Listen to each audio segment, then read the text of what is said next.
Evening. आप सभी लोग मुझे सुन पा रहे हैं? हाय मानसी, कैसी हैं आप? मानसी कैसी हैं आप? इस समय कितने लोग हैं हमारे साथ? अपने फ्रेंड्स लोगों को भी बुला दीजिए। आज का हमारा टॉपिक है ह्यूमन हेल्थ एंड डिजीज के बारे में। यहाँ पर हम पास्ट ईयर के क्वेश्चंस की मदद से समझने की कोशिश करेंगे इस टॉपिक का कितना इंपॉर्टेंस है, कैसे हमें इसे सॉल्व करना चाहिए, उन सारी चीजों पर हम लोग बात करेंगे। चलिए, तो मैं बढ़िया हूँ मानसी, आप भी ठीक हैं? चलिए, राजन ने भी ज्वाइन कर लिया है, कई सारे लोगों ने हमारे साथ इस समय इस सेशन को ज्वाइन कर लिया है। ठीक है, आप सारे लोग आ जाइए, जल्दी जल्दी आ जाइए ताकि हम लोग इस सेशन को अच्छे से पढ़ सकें। गुड इवनिंग डॉक्टर हिमांशु जी। चलिए, यहाँ पर अब हम लोग देखते हैं बाकी हमारे जितने भी टर्न ऑन इमोजीज। अच्छा, पता नहीं। हाय करीना, कैसी हैं आप? चलिए, तो आज का जो हमारा डिस्कशन है वो ह्यूमन हेल्थ एंड डिजीजेस पर है, जिसमें हम लोग कई लेवल पर बात करेंगे, समझने की कोशिश करेंगे पास्ट ईयर में क्वेश्चंस का पैटर्न कैसा रहा है। और ये टॉपिक एक ऐसा टॉपिक है जिसका आने वाले कैरियर में बहुत बड़ा रोल होने वाला है आपकी जिंदगी में। आप इसी के आसपास रहते हुए अपने आप को पढ़ेंगे, खूब सारी चीजें सीखेंगे। ठीक है, तो आगे बढ़ने से पहले मैं थोड़ा सा अपना परिचय दे देता हूँ। मैं डॉक्टर राजीव रंजन हूँ। मैंने एम्स दिल्ली से एमबीबीएस की पढ़ाई की है और मैंने 8 से ज्यादा किताबें लिखी हैं। थोड़ा बाहर देख लीजिए मदर के लिए। ठीक, बायोलॉजी, केमिस्ट्री और मेडिसिन पर मेरी किताबें हैं। और मैंने इंडिया में पहली केमिस्ट्री और बायोलॉजी में ऐसी किताब लिखी जो इंग्लिश लैंग्वेज में थी। रूरल एरियाज के जो बच्चे होते हैं उनके हेल्प के लिए। हाय करीना, कैसी हैं आप? श्रेया, स्वागत है आपका। अचीव, स्वागत है। मैंने गांव के बच्चों के एजुकेशन को बेहतर करने के लिए मैंने केमिस्ट्री और बायोलॉजी में पहले इंग्लिश में किताब लिखा ताकि बेहतर अंडरस्टैंडिंग हो सके सब्जेक्ट्स की। गांव के भी बच्चे इसको अच्छे से पढ़ सकते हैं। माइटोकॉन्ड्रिया एक्चुअल में क्या है ना कि कोविड के बाद मेरी जो किताबें रही हैं पिछले 2 सालों से पब्लिश नहीं हो रही हैं। ठीक है, तो मैं अभी पब्लिशर से बात करके इसको पब्लिश कराने की कोशिश करूंगा। ठीक है, चलिए हम लोग बात करेंगे। ठीक है, काफी सारी बातें करेंगे आज, हम लोग डिस्कस करेंगे। थोड़ा सा अपना पेशेंस आप बनाए रखिएगा। हम डिस्कस करने वाले हैं ह्यूमन हेल्थ एंड डिजीज को लेकर के। हम लोग डिस्कस करेंगे बायोलॉजी के टॉपिक पर और थोड़े ही दिनों में मैं केमिस्ट्री भी आप लोगों को सिखाऊंगा। ठीक है, तो अपने आप को एक जोश में आते हुए आप लोग इन्वॉल्व हो जाइए और अपने दोस्तों को बुला लीजिए ताकि हम इस सेशन को एंजॉय कर सकें। ठीक है, चलिए, मैंने आपको बता रखा है, कई बार ये बात हो चुकी है कि अनअकैडमी एक्चुअल में एक ऐसा प्लेटफॉर्म डेवलप किया है जहां पर आपके सपनों को पूरा करने के लिए कई सारे लेवल पर हम प्रयास कर रहे हैं। एक परफेक्ट स्टडी पार्टनर के तौर पर ये आपके लिए मदद कर रहा है। अगर आप लॉन्ग टर्म में अपने सब्सक्रिप्शन को लेते हैं और आप जानते हैं कोई भी सिस्टम अगर फंक्शनल है तो फ्री नहीं हो सकता है। कुछ चीजें फ्री हैं यहाँ पर। प्लीज स्लाइड को बंद कर दीजिए।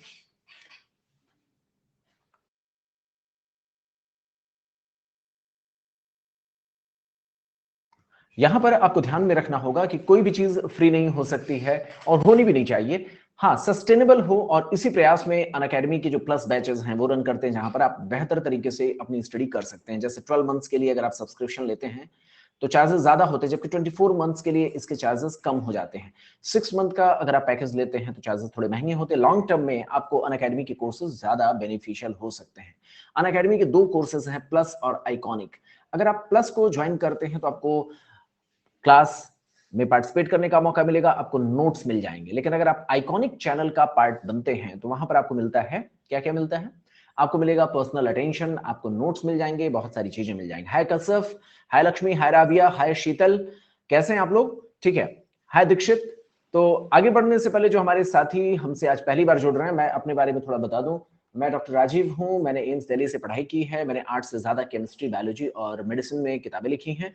इंडिया की पहली ऐसी किताब थी जो इंग्लिश लैंग्वेज में मैंने गांव के बच्चों के लिए, चूंकि मैं गांव से आता हूं तो गांव के बच्चों की पढ़ाई अच्छे से हो सके इसके लिए मेरा हमेशा से इंटरेस्ट रहा है। ठीक है, तो मैंने इंडिया की पहली इंग्लिश किताब लिखी। और जिस बैकग्राउंड से आता हूं, हाय विश, कैसे हैं आप? कसफ, विश।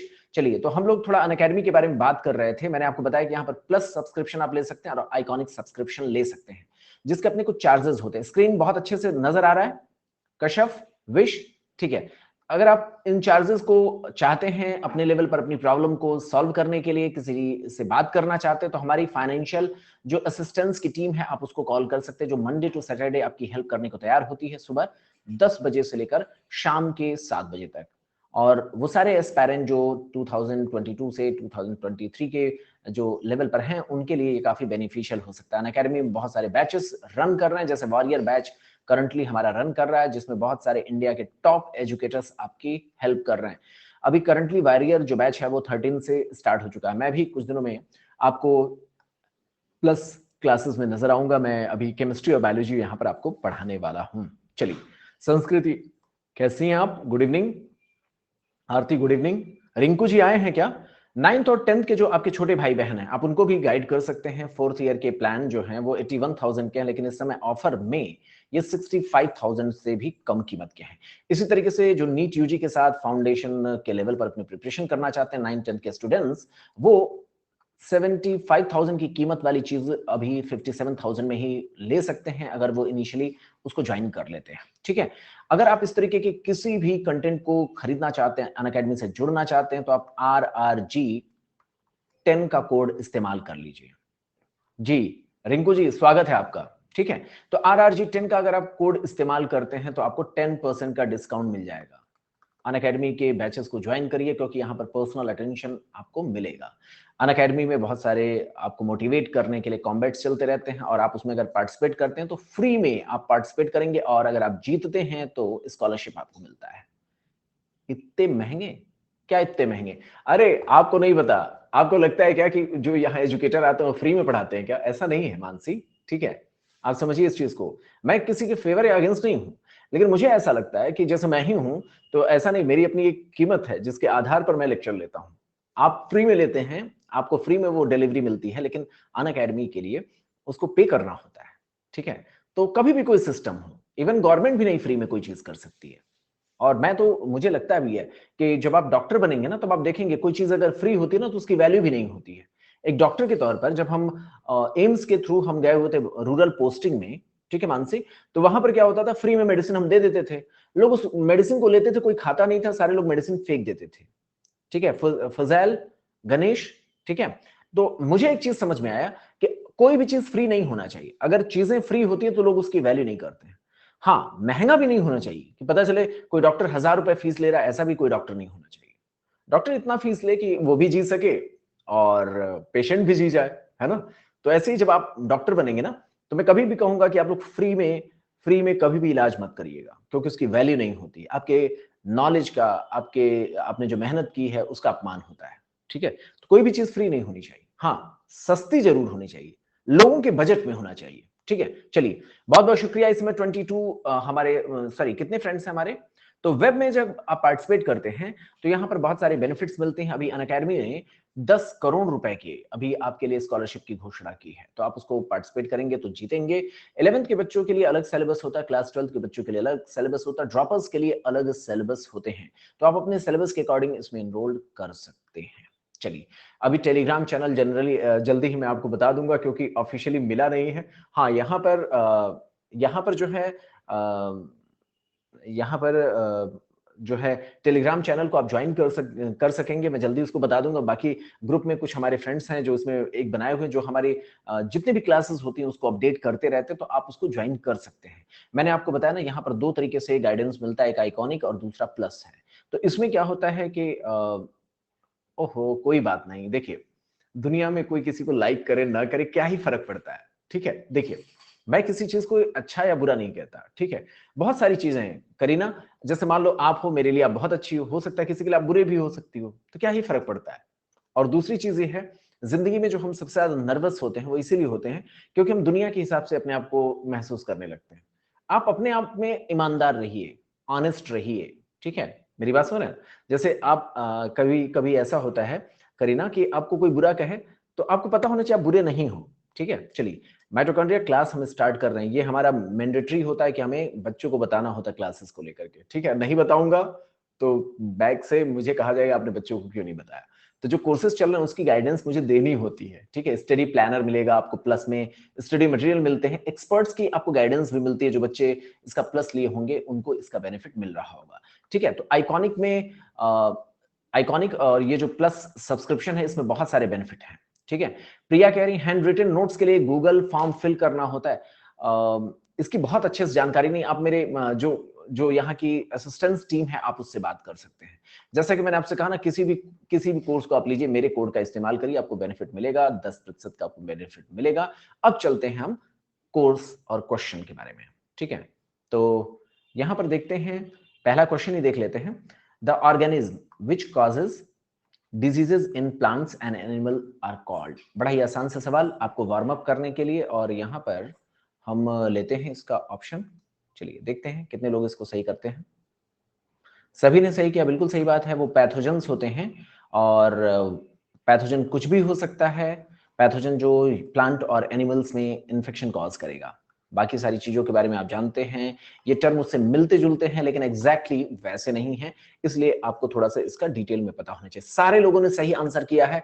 शीतल ने, आभा ने, राबिया ने, तेजस्वी ने, हमारी माइटोकॉन्ड्रिया ने, और माइटोकॉन्ड्रिया के अलावा रिंकू जी ने किया, डॉक्टर हिमांशु ने किया, एजी ने किया, प्रिया ने किया, लक्ष्मी ने किया, सभी ने सही किया, बहुत अच्छा है। चलिए अब हम लोग देखते हैं टाइफाइड के बारे में, ठीक है। टाइफाइड के बारे में, टाइफाइड के लिए जो केमिकल टेस्ट इस्तेमाल किया जाता है वो कौन सा टेस्ट है? ELISA test, ESR test, PCR test और विडाल टेस्ट, ठीक है। तो वैसे तो यहां पर कौन सा ऑप्शन होगा? अरे सॉरी, चलिए ले लेते हैं। हालांकि कंफ्यूजन क्रिएट करने वाला क्वेश्चन है, ठीक है। विडाल टेस्ट दिया हुआ है, लेकिन विडाल टेस्ट एक्चुअल में आप सभी ने सही आंसर किया है, लेकिन एक्चुअल में विडाल टेस्ट जो होता है वो एक्चुअली एलाइजा टेस्ट पर ही आधारित होता है, ठीक है। तो ये क्वेश्चन थोड़ा सा रॉन्ग फ्रेम हुआ है, ठीक है। और इस तरीके के क्वेश्चन को लेने के पीछे मेरा मकसद ये होता है कि कई बार आपके सामने अगर इस तरीके के क्वेश्चन आते हैं, ठीक है। करीना, राबिया, सोहित, एजी, लक्ष्मी, आप सभी का स्वागत है। रिंकू जी ने और जल्दी अभी क्वेश्चन लगाने की कोशिश की, और हिमांशु एकदम ताबड़तोड़ इस पर क्वेश्चन कर रहे हैं, बहुत ही अच्छा है, ठीक है। तो टाइफाइड को लेकर के, टाइफाइड ही नहीं, किसी भी, अच्छा ये वाला जो कंफ्यूजन वाला इमोजी होता है जो भेजते हैं, जो भी मेरे भाई बहन भेज रहे हैं, वो लोग मुझे बताएं कैसे है। तो देखिए इसमें क्या है कि अब मैं आपको बताने वाला हूं कि किस तरीके से आप बीमारियों के बारे में जानते हैं। ह्यूमन हेल्थ एंड डिजीज में जिसके टॉपिक के बारे में अभी हम बात कर रहे हैं, तो एक्चुअल में क्या है कि हमारे पास जो बीमारियां होती हैं उनका थोड़ा सा हमारे पास एक बैकग्राउंड होना चाहिए। देखिए हमारे पास जो बीमारियां होती हैं उसके कारण कितने हैं, उसके कारण कितने हैं। देखिए एक जितने भी डिजीजेस हमें हो रही हैं वर्तमान समय में, ठीक है, इसमें कुछ डिजीजेस ऐसे हैं जो इन्फेक्शियस हैं, ठीक है। कुछ ऐसी हैं जो नॉन इन्फेक्शियस हैं, है ना, कुछ नॉन इन्फेक्शियस हैं। और ये एक बड़े लेवल पर जब आप एक डॉक्टर के तौर पर जब आप पढ़ेंगे तो आपको समझ में आएगा। और इसमें कुछ अदर कैटेगरीज भी हम ले लेते हैं, जिसमें ऑटो इम्यूनिटी की हम बात करते हैं, ऑटो इम्यूनिटी की हम बात करते हैं, ठीक है। ऑटो इम्यूनिटी का मतलब क्या? शरीर अपने ही खिलाफ काम करना शुरू कर देता है, ठीक है। शरीर अपने ही खिलाफ जबरदस्ती बिना बात का ही काम करना शुरू कर देता है। क्यों अपने खिलाफ काम करता है, क्या है अपने खिलाफ काम करने की आदत, उस पर भी हम बात करेंगे। लेकिन सबसे पहले हम समझते हैं इन्फेक्शियस डिजीजेस कितने होते हैं। और एक डॉक्टर के तौर पर जब आप अपने कैरियर में जाएंगे, हाय डॉक्टर SK7, ठीक है। रिमेटॉइड आर्थराइटिस, बहुत सुंदर जवाब दिया प्रिया ने। रिमेटॉइड आर्थराइटिस को उन्होंने बताया कि ये एक एग्जाम्पल बन सकता है ऑटो इम्यूनिटी का। बहुत शानदार जवाब दिया है, आपके लिए मेरी ओर से क्लैपिंग प्रिया, ठीक है। चलिए तो अब हम देखते हैं कि इन डिजीजेस जो होते हैं दुनिया भर में, जितने भी डिजीजेस हैं, एक डॉक्टर के तौर पे मैं आज जब मैं आपको पढ़ाता हूं ना, तो एक बड़ा भाई होने के नाते मैं आपको उस तरीके से नरिश करता हूं कि आप आने वाले समय में, एक्चुअली नीतीश अनअकैडमी में इस समय नियम थोड़े चेंज हुए हैं। अब हम पर्सनल लेवल पे टेलीग्राम का लिंक शायद नहीं शेयर कर सकते हैं, तो हम इसमें आपसे बात करेंगे। अभी थोड़ा सा अनअकैडमी से बात करके हम चैनल का लिंक आपको देंगे। मैंने बात भी कर रखा है, थोड़ा सा चीजें बस थोड़ा सा सेटल हो जाएं, मैं जरूर आपकी मदद करने के लिए हूं, ठीक है। चलिए अब जल्दी जल्दी बात करते हैं। इन्फेक्शियस डिजीजेस जो होते हैं, जिनके तहत हमने अभी बात किया टाइफाइड की, और कितने तरीके के होते हैं, कैसे होते हैं, नॉन इन्फेक्शियस में कौन होता है, और ऑटो इम्यूनिटी में कौन सा होता है, उसके लेवल पर हम बात करेंगे, ठीक है। चलिए तो इसमें इन्फेक्शियस डिजीजेस के बारे में जब आप बात करते हैं तो टोटल 4 तरीके से ही हमारी बॉडी में इन्फेक्शन पहुंच सकता है। 4 तरीके से कैसे, उस चीज को देखिए। 4 तरीके से कैसे पहुंचता है इन्फेक्शन, और मैं आपको बताऊं इसमें बड़ा मजा आएगा आपको। देखिए सबसे पहले मैंने आपसे कल ही बोला था ना, इवोल्यूशनरी प्रोसेस से आप चलना शुरू कर दिए किसी भी टॉपिक में। आप चलिए तो कैसे चलेंगे? इवोल्यूशनरी प्रोसेस से। और इवोल्यूशनरी प्रोसेस में सबसे पहले हमारे पास कौन आया, कौन आया? वायरसेस आए।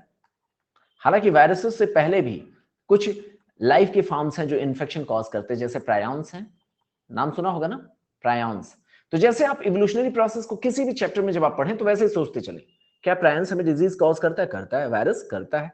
इसके बाद कौन आया? बैक्टीरिया आई। बैक्टीरिया करती है क्या?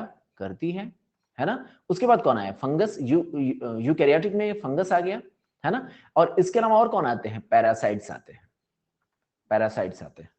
ठीक है, तो इस लेवल पर हम बात करते हैं। ठीक है, तो पैरासाइट्स के लेवल पर हम बात करते हैं। ठीक है, देखिए इंसेक्ट जो होता है, इंसेक्ट जो होता है मेरी बहन, वो वेक्टर होता है। ठीक है, इन्फेक्शन नहीं कॉज करता है। वो इन्फेक्शियस जो जो चीजें होती हैं इन्फेक्शन के लिए जो रिस्पॉन्सिबल होते हैं, जैसे कोई वायरस है, ठीक है, डेंगू का वायरस है, उसको इंसेक्ट पकड़ करके एक जगह से दूसरे जगह ले जा रहा है ना। मलेरिया के लिए जो रिस्पॉन्सिबल है ना, जो तो उसके लिए क्या होता है, वो एक तरीके से जो मॉस्किटो है, फीमेल मॉस्किटो है, वो एक तरीके से वेक्टर का काम करती है। ठीक है, वो अपने भीतर उसे लेकर के पेट में लेकर के ढो रही होती है, उसको ले जाके ड्रॉप करती रहती है। ठीक है, तो इन्फेक्शन के होने के इतने ही कारण हो सकते हैं हमारे पास। क्या क्या? प्रायॉन्स, है ना, viruses, bacteria, fungus and parasites. Parasites में भी आप खुद एनसीईआरटी की किताबों को पढ़ेंगे तो स्टार्टिंग में इन्हीं सारी चीजों का जिक्र किया है। और एक चीज आप याद रखिएगा, जितना एनसीईआरटी ने दिया उसी को पढ़ना है। कोई चीज अगर मैं आगे पीछे बोलूंगा तो आपको घबराना नहीं है। ठीक है, घबराना बिल्कुल नहीं है। अगर आपको कोई चीज अगर समझ में आती है तो मैं आपके फ्यूचर के पॉइंट ऑफ व्यू से उस चीज को समझाने की कोशिश करता हूं। बाकी कोई ये मकसद नहीं होता कि आप आउट ऑफ एनसीईआरटी पढ़िए। ठीक है, तो प्रायॉन्स का कोई एग्जाम्पल बताएंगे? कोई बताएंगे? एनसीईआरटी में दिया हुआ प्रायॉन्स के बारे में, प्रायॉन्स से होने वाली कोई डिजीज के बारे में कोई बताएगा? चलिए कोई बात नहीं। डेंगू के बारे में आप जानते हैं, वायरस के द्वारा होता है ना। बैक्टीरिया से होने वाला अभी आपने देखा टाइफाइड होता है। फंगस के द्वारा रिंगवर्म होता है ना। अमीबिक जो डिसेंट्री होती है वो पैरासाइट्स के द्वारा होने वाली डिजीज है ना। ये चीजें आपको पता है। नॉन इन्फेक्शियस में आप कोई डिजीज का एग्जाम्पल बताएंगे क्या? नॉन इन्फेक्शियस, ठीक है, नॉन इन्फेक्शियस में चलिए मैं एक पोल ले लेता हूं। ठीक है, example of non infectious disease. मैं अभी अभी अभी आपसे पूछता हूं, इन्फेक्शियस, बड़ा ये आसान सा क्वेश्चन है, सिर्फ आपको क्लास में समझने के लिए वो कर रहा हूं। ए है हाइपरटेंशन, ठीक है, बी है क्या? डायबिटीज। अभी मैं इसमें थोड़ा सा आपको जागरूक भी करने की कोशिश करूंगा। सी है कैंसर, और डी है क्या? डी है आपका ऑल। मुझे पता है सारे लोगों को पता है ये चीज, ठीक है, लेकिन फिर भी मैं सिर्फ इसलिए डाल दिया हूं ताकि आपसे थोड़ी सी चर्चा हो सके कि आपके घर में मम्मी पापा ये सारे लोगों को किसी न किसी को ये तकलीफ हो सकती है। ठीक है, तो अब मैं ये पढ़ाने का मकसद सिर्फ ये क्वेश्चन इसलिए बोला था ताकि आपको एक लैंडमार्क के तौर पर आपको याद रहे कि इस तरीके की बीमारियां जब होती हैं तो कैसे हमें बचना होता है। चलिए, तो यहां पर देखते हैं डॉक्टर हिमांशु ने एकदम अभी लगे पड़े हुए हैं, आभा पड़ी हुई हैं, एकदम बनी हुई हैं। सारे के सारे मेरे जितने भी दोस्त हैं सारे के सारे नंबर 1 पर बने हुए हैं, कोई ऐसा नहीं जो पीछे है। तो अब मैं थोड़ा सा इसके बारे में बताता हूं। अभी का जो डिस्कशन है 2 मिनट जो आपका लूंगा वो इस बात को समझाने को लूंगा कि दुनिया में अब नॉन इन्फेक्शियस डिजीजेस बढ़ने लगे हैं। मेरी बात समझ रहे हैं? हमने इतने बेहतरीन दवाइयों की अब खोज कर ली है, और एंटीबायोटिक्स, एंटी फंगल्स, एंटीवायरल जितने भी ड्रग्स हैं उन्होंने हमारे जितने भी इंफेक्शियस डिजीजेस थे उन पर लगभग कंट्रोल करना शुरू कर दिया है। लेकिन आप आगे चल करके एक कम्युनिटी मेडिसिन होता है। कम्युनिटी मेडिसिन का मतलब ये होता है कि डॉक्टर के तौर पर आप एक पेशेंट को नहीं ट्रीट करना चाहते हैं, आप चाहते हैं आपकी पूरी पूरी कम्युनिटी स्वस्थ रहे। क्या रहे? स्वस्थ रहे। तो जब उस समय जब आप अपनी कम्युनिटी पर बात करेंगे, जाकर के लोगों से समझने की कोशिश करेंगे, तो आपको समझ में आएगा कि अब हाइपरटेंशन वाले लोग ज्यादा आ रहे हैं, डायबिटीज खूब हो रहा है लोगों को, कैंसर खूब हो रहा है। मेरी बात समझ रहे हैं? और भारत जैसे देश में आप बिलीव कर लीजिए, इसका बर्डन भी आगे चल करके आपको समझ में आएगा कि हर 5वां इंसान डायबिटीज और हाइपरटेंशन का शिकार है। एग्जैक्टली डेटा कहा जाए तो 22% लोग हाइपरटेंशन से, और 18% के आसपास, 18 to 20% लोगों के पास डायबिटीज की बीमारी हो जा रही है। मेरी बात समझ रहे हैं? ये जरूरी नहीं कि मुझे फंगल इन्फेक्शन हो, मुझे लूज मोशन हो, लेकिन ये बहुत फिक्स है कि डायबिटीज मुझे हो जाए।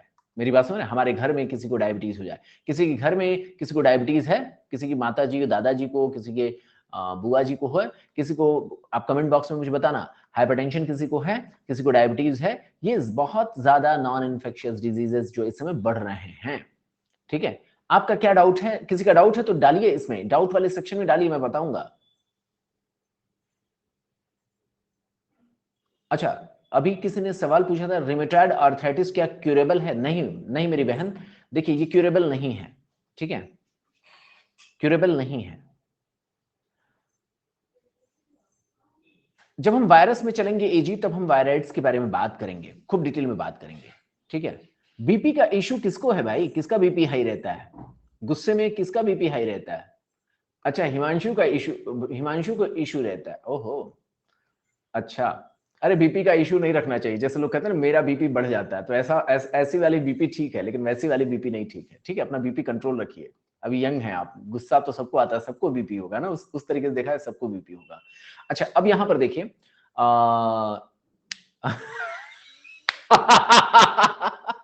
शीतल ने बोला रेस्पेरिन रेसरपिन यूज करो हिमांशु। अरे वाह शीतल, तुरंत डॉक्टर भी बन गए। अरे ऐसे नहीं यूज करते दवाइयां, पता चला लेने के देने पड़ जाएंगे। चलिए कभी बात करेंगे उस पर भी, सारी ये बीमारियां जो हैं होती हैं। तो मैंने सिर्फ इसलिए बताया ताकि आप हाइपरटेंशन को वो ना लें, मतलब बहुत सिंपल बीमारी ना लें। ठीक है इशिका, डायबिटीज को बहुत सिंपल बीमारी के तौर पर ना लें। और आप, शीतल ने कहा रेसरपिन, अरे वो बकवास दिया हुआ है। मैं जब रेसरपिन बताऊंगा तो मैं आपको बताऊंगा कैसे उसको कंट्रोल कर सकते हैं। ठीक है, बीपी को कंट्रोल करने के तरीके मैं आपको बताऊंगा। चलिए, हाइपरटेंशन और डायबिटीज की दवाइयां लगभग सरकारी हॉस्पिटल्स में फ्री मिलती हैं। मैं इसलिए नहीं कर रहा, कोई बकवास नहीं कर रहा, मैं सिर्फ आपको बोल रहा हूं कि अब 18 साल के आसपास के हो गए हैं, आपकी जिम्मेदारी है। जिम्मेदारी क्या है कि आप अपना अपना भी स्वास्थ्य का ख्याल रखें और अपने पेरेंट्स का भी स्वास्थ्य का ख्याल रखें, अपने घर के आसपास के लोगों का। ठीक है, तो पता है सर वो जोक कर रहा था। अच्छा कोई बात नहीं, कोई बात नहीं, कोई बात नहीं। ठीक है, अरे हंसी हंसी मजाक होते रहना चाहिए। ठीक है, आपके घर में कोई भी अगर हाइपरटेंशन या डायबिटीज का पेशेंट हो, पैसा अगर आपके घर में नहीं तो भी आप कहिए जाइए सरकारी हॉस्पिटल में जाइए, आपके आपको जो है ये बीमारियों से बचने की दवाइयां फ्री में मिलती है। क्योंकि हाइपरटेंशन पता है कितने ऑर्गन को डैमेज कर सकता है? बताइए, हाइपरटेंशन हमारे दिमाग को डैमेज कर सकता है, जिसके कारण पैरालिसिस हो सकता है। हाइपरटेंशन अगर हमारी आंखों के ब्लड वेसल्स को फाड़ देगा, मेरी बात समझ रहे हैं? हाइपरटेंशन क्या करता है? हमारी आंखों के ब्लड वेसल्स को डैमेज, रप्चर कर सकता है। हाइपरटेंशन का मतलब समझते हैं? ब्लड प्रेशर, है ना? शीतल ने बोला silent killer, hypertension silent killer नहीं है, हाइपरटेंशन तो बदमाश किलर है, दिखता हुआ किलर है। मेरी बात समझ रही? साइलेंट किलर डायबिटीज है। मेरी बात समझे आप? साइलेंट किलर डायबिटीज है, बदमाश तो हाइपरटेंशन है। समझिए कि एक वेसल में पानी बह रहा है और अगर वो फूट जाए, अचानक से फट जाए, जहां फटेगा उस ऑर्गन में ब्लड का फ्लो कॉम्प्रोमाइज हो जाएगा। मेरी बात समझ ना? जैसे आप समझिए एक पाइप से पानी आपके घर तक पहुंचना था, बीच में कहीं फट जाए तो एक समस्या तो यह है कि जहां फटेगा वहां आसपास में पानी फैलने लगेगा। दूसरा यह है कि जहां तक पहुंचना था वहां नहीं पहुंच पाएगा। यही चीज यहां पर होती है।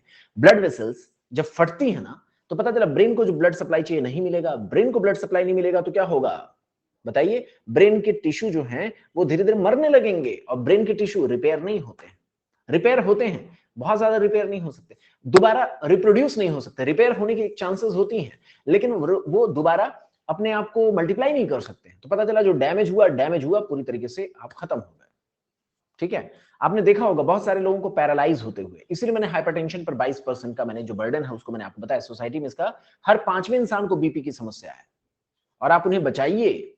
डॉक्टर तो आप बाद में बनेंगे ही, उससे पहले आप मेरे फ्यूचर डॉक्टर्स, आप इस जिम्मेदारी को समझिए। ठीक है, और अब कोई भी ब्लड प्रेशर का मरीज हो तो आप उसको बचाइए। मेरी बात समझ रहे हैं? इसी तरीके से बीपी क्या करता है? आपकी आंखों के, किसी बूढ़े इंसान के, आप करीब से कभी देखना, अब देखना इस चीज को, आप कभी करीब से देखना, कुछ बूढ़े लोग आपके आसपास में दिख जाएंगे जो अंधे हैं। क्यों अंधे हैं? क्योंकि उन्होंने ब्लड प्रेशर की दवा नहीं खाई। मेरी बात समझ रहे? ब्लड प्रेशर की दवा नहीं खाई, ब्लड वेसल्स जा रही थी वहीं फट गई। मेरी बात समझ रहे हैं? तो माइटोकॉन्ड्रिया करी कैसे बचाएंगे उन्हें? अरे ऐसे बचाएंगे कि कह दीजिए कि पैसा नहीं लगता है, सरकारी हॉस्पिटल से फ्री में दवाइयां मिलती हैं, जाके दवाइयां लीजिए, खाइए। लोग सोचते हैं मेरे पास पैसा नहीं है, कैसे इलाज कराऊंगा? कोई भी हो, गरीब आदमी, उसको भी समझाइए। मैं आपको बता दूं, मुझे हमेशा याद रहेगा जब मैं एमबीबीएस फर्स्ट ईयर में था, तो एक मजदूर था, मजदूर जिसके ब्रेन में जो है ब्रेन में हेमरेजेस हो गए इसी हाइपरटेंशन की वजह से। तो मैं अपने प्रोफेसर को सीटी स्कैन लेकर के गया दिखाने के लिए। सीटी स्कैन देखते हुए कहा देखो बेटा यहाँ पर देखो हेमरेज हुआ है। तो मुझे ऐसा लगा कि अरे, मैंने कहा सर बहुत गरीब आदमी है। तो बोले सरकार पैसा ही कहां मांगती है। मेरी बात समझ रहे? बोले कि अगर ये पहले से बीपी की दवाइयां खा रहा होता तो इसके ब्रेन में हेमरेज नहीं हुआ होता, और वो पर्सन जो बाद में डेड हो गया, मर गया, वो बचाया जा सकता था अगर वो समय से दवाइयां खा रहा होता तो। ठीक है, चलिए, मुझे ये सब प्रवचन नहीं दे रहा, मैं एक जिम्मेदार डॉक्टर के तौर पर मैं आपको देखता हूं। ठीक है, हाँ मैं डॉक्टर हूं शीतल, ठीक है, इसीलिए मैं आपको बता रहा हूं कि एक आप भी डॉक्टर बनने वाले हो मेरी बहन। ठीक है, तो इसलिए मैं आपको बता रहा हूं, जैसे डायबिटीज है तो डायबिटीज को किसी ने अभी कहा ये साइलेंट किलर है, बिल्कुल साइलेंट किलर है। ये कैसे साइलेंट किलर है? आपकी बॉडी में बहुत सारे ऑर्गन्स में स्टिफनेस पैदा कर देगा, ये आपकी आंखों को धीरे धीरे करके कमजोर करेगा, बहुत सारे ऑर्गन्स में करेगा जो आप एमबीबीएस में पढ़ेंगे। चलिए, कैंसर क्या करता है? कैंसर पर आपका कोई रोक नहीं है। कैंसर, हाँ शीतल ने कहा था कि भाई हम ये साइलेंट किलर, तो साइलेंट किलर डायबिटीज है। ठीक है, कैंसर पर आपका कोई कंट्रोल नहीं है, लेकिन आप, ठीक है, आहा सुभाश्री कह रही है गुड वाला इवनिंग, आहा, तो थैंक यू वाला सो मच। ठीक है, थैंक यू वाला सो मच। चलिए शुभाश्री, तो यहां पर क्या, कैंसर पर आपका कोई कंट्रोल नहीं है, लेकिन कंट्रोल पे क्या कह रहे हैं आप? अच्छा, क्या कहा इन्होंने, हमारी बहन मानसी ने क्या कहा? एक सेकंड रुकिए, मैं देखता हूं। अरे थोड़ा सा देखना पड़ेगा। हाँ, मानसी ने क्या कहा? अरे मानसी एक बार फिर से उसको कॉपी कर सकती क्या? मुझे देखने में दिक्कत हो। क्या करें? आपके आंखों को कैसे बचाएं, अपने आंखों को कैसे बचाएं? अच्छा, अपने आंखों को कैसे बचाएं मोबाइल फोन से, स्क्रीन टाइम से? अच्छा, कि स्क्रीन टाइम से, ओके, मैं करता हूं। देखिए मैं इसमें क्या करता हूं, एक सेकेंड, अरे ये क्या हो गया, ये क्या हो गया? अच्छा चलिए, चलिए अभी सही है। देखिए ये कह रही है कि इस मोबाइल से कैसे बचाएं, तो इसमें जो डार्क मोड होता है ना, रात वाला शायद जो मोड होता है, आप लोग मुझसे ज्यादा अच्छे से जानते हैं, उस मोड का इस्तेमाल करिए। ठीक है, और आप जो है एक आता है, मैं कभी बताऊंगा इस पे, अगर आप लोग बोर ना हो तो एक आती है वो रिफ्रेश टीयर करके, थोड़ा लाइएगा राजन, वो दिखाइएगा, वो उधर वो है, आई ड्रॉप है एक। उसमें क्या होता है, एक आई ड्रॉप आता है जो आंखों के मॉइस्चराइजर के तौर पे होता है, उसका आपको इस्तेमाल करना चाहिए।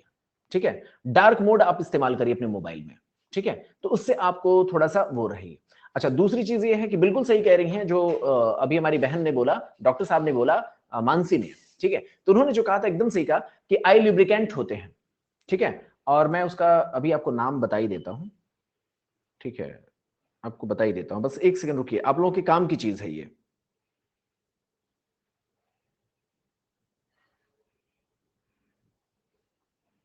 लेकिन दिखेगा ही नहीं यहाँ पे। देखो आप एक रिफ्रेश टीयर्स करके एक आता है, ठीक है, आप उसका इस्तेमाल करो, आप सारे लोग इस्तेमाल करो। ठीक है, आई लुब्रिकेंट में आता है रिफ्रेश टीयर्स। ये क्या है, एक लुब्रिकेंट के तौर पर होता है जिसको मानसी ने बताया, इसका आप इस्तेमाल किया करिए आंखों में। जैसे आप चेहरे पर मॉइस्चराइजर लगाते हैं, ये चेहरा नम रहता है ना, सुंदर सुंदर सा लगता है, ऐसे आंखें भी सुंदर सुंदर से लगेंगी। इसका इस्तेमाल करिए, ये बिल्कुल कोई नुकसान नहीं करता, फायदा ही करता है। ठीक है, कैंसर से कैसे बचेंगे? कैंसर से बचने का एक ही तरीका है कि हम क्या करें, कैंसर से बचने के लिए हम हेल्दी इंवायरमेंट में रहें, हेल्दी फूड खाएं, ये सारी चीजें करके हम बच सकते हैं। बाकी कैंसर से बचना भगवान ही के हाथ में है। बाकी हाइपरटेंशन और डायबिटीज वाले मामलों में तो हम कंट्रोल मींस करने के कुछ तरीके अपना सकते हैं। यहाँ पर भी कंट्रोल कर पाना बड़ा मुश्किल होता है, क्योंकि ये भी बहुत सारे मल्टी फैक्टोरियल इसके कॉजेज होते हैं। मेरी बात समझ रहे हैं ना, इसमें क्या होता है, मल्टी फैक्टोरियल ये कॉजेज होते हैं, इसलिए हमारा इस पर कंट्रोल नहीं होता है, बहुत ज्यादा हमारा इस पर कंट्रोल नहीं होता है। चलिए, अब मैं एक डिजीज को लेकर के आपके सामने डिस्कस कर रहा हूं कि किस तरीके से, एनसीईआरटी ने दे रखा है इसलिए मैं इस पर बात कर रहा हूं। ठीक है, किस तरीके से साल्मोनेला टाइफी को लेकर के, हाँ बिल्कुल, देखिए इस तरीके की आई ड्रॉप आएगी, ठीक है, जिसका आप इस्तेमाल करेंगे, रिफ्रेश टीयर इसका नाम होता है, इसका आप लोग इस्तेमाल कर सकते हैं। चलिए अब मैं दिखाता हूं किस तरीके से आपके बॉडी में साल्मोनेला टाइफी, एक इन्फेक्शन के एजेंट को लेकर के हम बात करना चाहते हैं। साल्मोनेला टाइफी पर लगभग सवाल आपसे बार बार पूछा जाएगा, तो उसको आपको समझना जरूरी है। मैंने सवाल लिया था साल्मोनेला टाइफी का ना, तो साल्मोनेला टाइफी के बैक्टीरिया को देखिए, साल्मोनेला टाइफी के बैक्टीरिया को हिमांशु जी ने खा लिया। कैसे खाया, कैसे खाया साल्मोनेला टाइफी के बैक्टीरिया को? ये एंट्रिक फीवर कॉज करता है, पेट में दर्द होगा, बहुत मरोड़ आएगी, बहुत सारी दिक्कतें होंगी। हिमांशु को क्या खाने का शौक है? खूब सारा पानी बतासा। ठीक है, पानी बतासा खाने का बहुत शौक है, पानी बताशे। और ये क्या करते हैं, पड़ोस में गए, कहीं ठेले पे जाकर के इन्होंने पानी बताशा खाया, पानी बताशे वाले ने क्या किया, वो इधर से इधर उधर से कहीं से भी पानी ले लिया। वो पानी जो उसने लिया, उस पानी में प्रॉब्लम ये है कि वो पानी पड़ोस के किसी सीवर लाइन से उसका गलती से टच था, है ना, वो साफ सुथरा पानी नहीं था, वो कोई पब्लिक टॉयलेट था, वहां से गुजरने वाली पाइप थी, और वहां पब्लिक टॉयलेट की जो गंदगी थी वो पानी में आई, पानी से वो आती हुई यहां पर पानी पूरी के दुकान वाले तक आ गई, मतलब समझ रहे ना, पानी बताशे के दुकान वाले के पास आ गई, है ना। अब वो क्या हुआ, यहां पर क्या हुआ, पानी, इस चीज को मजाक में मत लेना, अभी हमारे ही घर में कल परसों गए लोग शॉपिंग के लिए, पानी बताशा खा लिए, अब कल तबीयत खराब हो गई, मेरी बात समझ रहे हैं। तो होता क्या है कि जो आप अपने घरों में जिस तरीके के पानी पीते हैं वो बाहर नहीं मिल पाता है, ठीक है। तो हुआ क्या कि ये जो हमारे हिमांशु जी हैं, इन्होंने क्या किया, इन्होंने पानी बतासा खा लिया, ठीक है, और इसके कारण साल्मोनेला टाइफी, साल्मोनेला टाइफी कहां से आ गया, ये बैक्टीरिया जो थी वो उस गंदे पानी के भीतर पड़ी हुई थी, कहां पर, पब्लिक टॉयलेट से मिक्स होकर के जो पानी पहुंचा था, उस पानी में कौन था, साल्मोनेला टाइफी, और वो साल्मोनेला टाइफी की जो बैक्टीरिया थी वो, और अच्छा अब आप कहोगे पब्लिक टॉयलेट में कहां से आया, पब्लिक टॉयलेट में आया, कल्पना करिए मिस्टर कोई और हैं, ठीक है, मिस्टर बबलू हैं ये, अब कोई बुरा ना मानेगा अगर किसी का नाम बबलू होगा, ठीक है, मिस्टर बबलू हैं ये, मिस्टर बबलू जी जो हैं गए हैं पब्लिक टॉयलेट में, और इनके पेट में, मिस्टर बबलू जी के पेट में, ठीक है, साल्मोनेला टाइफी की बैक्टीरिया पड़ी हुई है। ये इसलिए आपको जानना जरूरी है क्योंकि आपकी जिंदगी से जुड़ी हुई चीज है, ठीक है, ताकि आप डरेंगे। क्या हो गया शुभाश्री, आपको बुरा लगा क्या, कुछ हो गया क्या, चलिए कुछ अगर बात होगी तो आप बताइएगा। अब ये मिस्टर बबलू गए, ठीक है, ये गरीब आदमी हैं, इन्होंने इन्होंने क्या किया कि, आप लोग को अच्छा लग रहा है ना, आप लोग को बोरिंग तो नहीं लग रहा है ना, बोरिंग तो नहीं लग रहा है मेरी क्लास, टाइफाइड फीवर को जानना जरूरी है, टाइफाइड फीवर को जानना जरूरी है। जैसे मिस्टर बबलू हैं, गरीब आदमी हैं, ये क्या करते हैं, ये गंदा पानी पीते हैं, और इनके भी पेट में साल्मोनेला टाइफी की बैक्टीरिया है, साल्मोनेला टाइफी की बैक्टीरिया पड़ी हुई है इनके पेट में, और ये गए पब्लिक टॉयलेट में, पब्लिक टॉयलेट में जब इन्होंने अपना टॉयलेट किया, ठीक है, जब इन्होंने टॉयलेट किया तो क्या हुआ, वो जो भी फीकल मैटर बाहर आया, फीकल मैटर में क्या आ गया, ये बैक्टीरिया भी आ गई, मेरी बात समझ, ये जिस बैक्टीरिया को मैं दिखाने का प्रयास कर रहा हूं जो इनके पेट में थी, वो बैक्टीरिया भी पब्लिक टॉयलेट से निकलते हुए, वो समझ रहे ना, टॉयलेट के पानी से वो, अब वो जो पीने का पानी की जो लाइन थी उससे वो मिक्स होने लगी, ठीक है, वो चार्जर चार्जर चार्जर एक सेकंड, वो मिक्स होने लगी, और उसके मिक्स होने से क्या हुआ, उसके मिक्स होने से समस्या ये हुआ कि यहां पर ये पब्लिक टॉयलेट का जो पानी था वो मिक्स हो गया पीने के पानी से, और पीने की पानी जो है पूरे मोहल्ले में पहुंच रही है, पूरे मोहल्ले में जब पहुंचने लगी तो पता चला कि वो पानी बताशे की दुकान पर भी पहुंच गई, पानी बताशे की दुकान पर जब पहुंची तो बैक्टीरिया इस तरह टहलते हुए पूरी कॉलोनी में पहुंच गया, है ना, जहां जहां जाएगा वहां वहां पहुंचेगा। इंडिया में ये इतनी बड़ी समस्या है कि मैंने लखनऊ से तैयारी की थी, वहां एक नरही करके जगह था, जैसे आप लोग भी तैयारी कर रहे हो ना, ऐसे नरही करके जगह थी, वहां पर रहने वाला हर स्टूडेंट, जब आपके जैसे जो बच्चे जाते हैं ना, उसमें मान के चलिए साल भर अगर कोई रह गया तो 2 बार टाइफाइड फीवर होना ही है, क्यों, क्योंकि गंदी कॉलोनी थी। अब गांव में मतलब समझ ना, लखनऊ में जो तैयारी करने के लिए बच्चे जाते थे वहां रहते थे, और पास पड़ोस में सीवर लाइन बहुत अच्छी नहीं थी, सीवर लाइन अच्छी, मतलब सीवर लाइन बहुत अच्छे तरीके से जाता नहीं था, तो पीने के पानी के साथ मिक्स होता था, बैक्टीरिया जो है हम हमारे पीने के सोर्स में मिल जाती थी। अब वो सोर्स में मिल गई तो हिमांशु जी के पेट में चली गई, अब हिमांशु जी के पेट में गई, ठीक है, हिमांशु जी के पेट में ही नहीं गई, हिमांशु जी के पेट में दर्द कैसे उभारी वो भी देखिए, ये हिमांशु जी के पेट में पहुंची, यहां वो मल्टीप्लाई करना शुरू कर दी, मल्टीप्लाई करने के साथ ही हमारे पेट में अपनी सुरक्षा का सिस्टम भी है। वूपिंग कफ अभी हम बात करेंगे, ठीक है, वूपिंग कफ एकदम अलग टॉपिक है, हम उस पर बात करेंगे, ठीक है, वूपिंग कफ पे खूब सारी बात करेंगे, इन्फ्लुएंजा पर भी हम बात करेंगे मेरी बहन करीना, ठीक है। तो होता क्या है, देखो कल थोड़ा देखिएगा, यहां पर क्या होता है, यहां पर मेसेंट्रिक ये जो लिम्फ नोड्स होते हैं, ये मेसेंट्रिक लिम्फ नोड्स क्या होते हैं, ये हमारे बॉडी में प्रोटेक्शन का काम करते हैं। प्लीज आप इस टॉपिक को सुनो, ठीक है, प्लीज इसको सुनिए आप लोग, ये आपके काम की चीज है, कल को आपका तबीयत खराब हो सकता है, आपके घर में कई बार क्या होता है, टाइफाइड फीवर के खूब सारे पेशेंट सुनते हैं, इसलिए स्लाइड को मैंने लिया है ताकि आपको कम से कम एटलीस्ट हाइजीन क्यों मेंटेन रहना चाहिए, बाहर की चीजें क्यों नहीं खानी चाहिए, ये आपको पता होना, ठीक है। तो हुआ क्या कि आपने इस तरीके के साल्मोनेला टाइफी को आपने ले लिया, और उसके बाद क्या हुआ,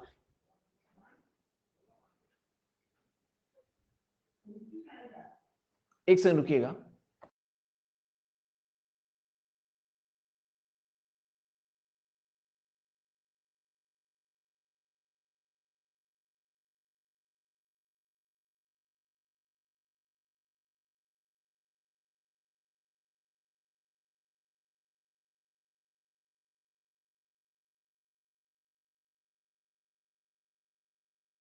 चलिए, तो हुआ ये कि जो हमारी बॉडी में, ऐसा नहीं कि हमारी बॉडी इसके लिए तैयार नहीं होती, हमारी बॉडी इसके लिए तैयार होती है और वो करती क्या है, बहुत टीचर से ये चैप्टर पढ़ा आज तक, अच्छा ठीक है। देखिए यहां पर क्या होता है कि ये जो है हमारी बॉडी की डिफेंस मैकेनिज्म भी यहां पर काम कर रही होती है। ऐसा नहीं है कि कोई बैक्टीरिया आएगा तो हमें मार के खा के चला जाएगा, मेरी बात सुन रहे हैं? कोई भी ऐसा नहीं कि कोई बैक्टीरिया हमारे पेट में घुस गया और वो हमें मार के चला जाएगा, ऐसा कुछ नहीं होता है। हमारी बॉडी की डिफेंस सिस्टम भी होती है जो यहां पर काम कर रही होती है। हमारी बॉडी की डिफेंस सिस्टम में कौन होती है, यहां लिम्फ नोड्स होते हैं, आगे चल करके मैं आपको बताऊंगा, ठीक है। बिल्कुल, बॉर्डेटेला पर्टुसिस जो है वूपिंग कफ कॉज करता है, लेकिन उस पर हम बाद में बात करेंगे। अभी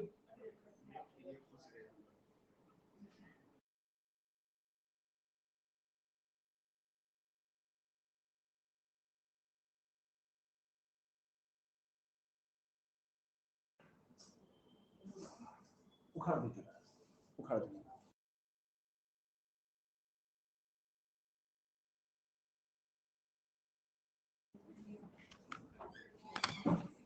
अरे भाई परेशान मत होइए, परेशान मत होइए भाई, आप परेशान हो, आप परेशान हो।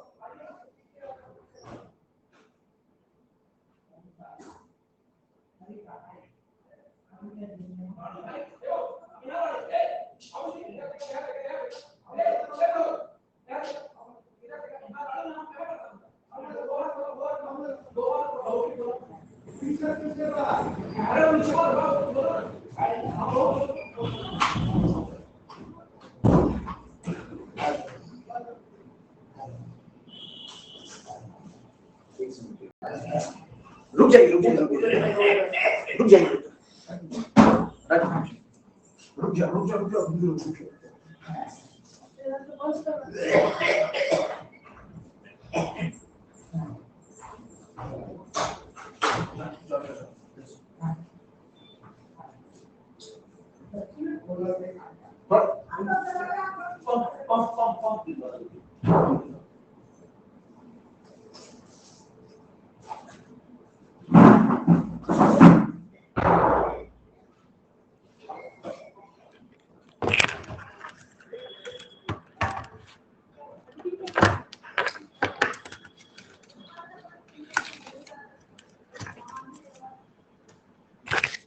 चलिए, आई एम सॉरी, एक हेल्थ इमरजेंसी आ गया था इसलिए मुझे भाग करके जाना पड़ा, ठीक है। एक डॉक्टर की जिम्मेदारी जो होती है बहुत सारी होती है, ठीक है।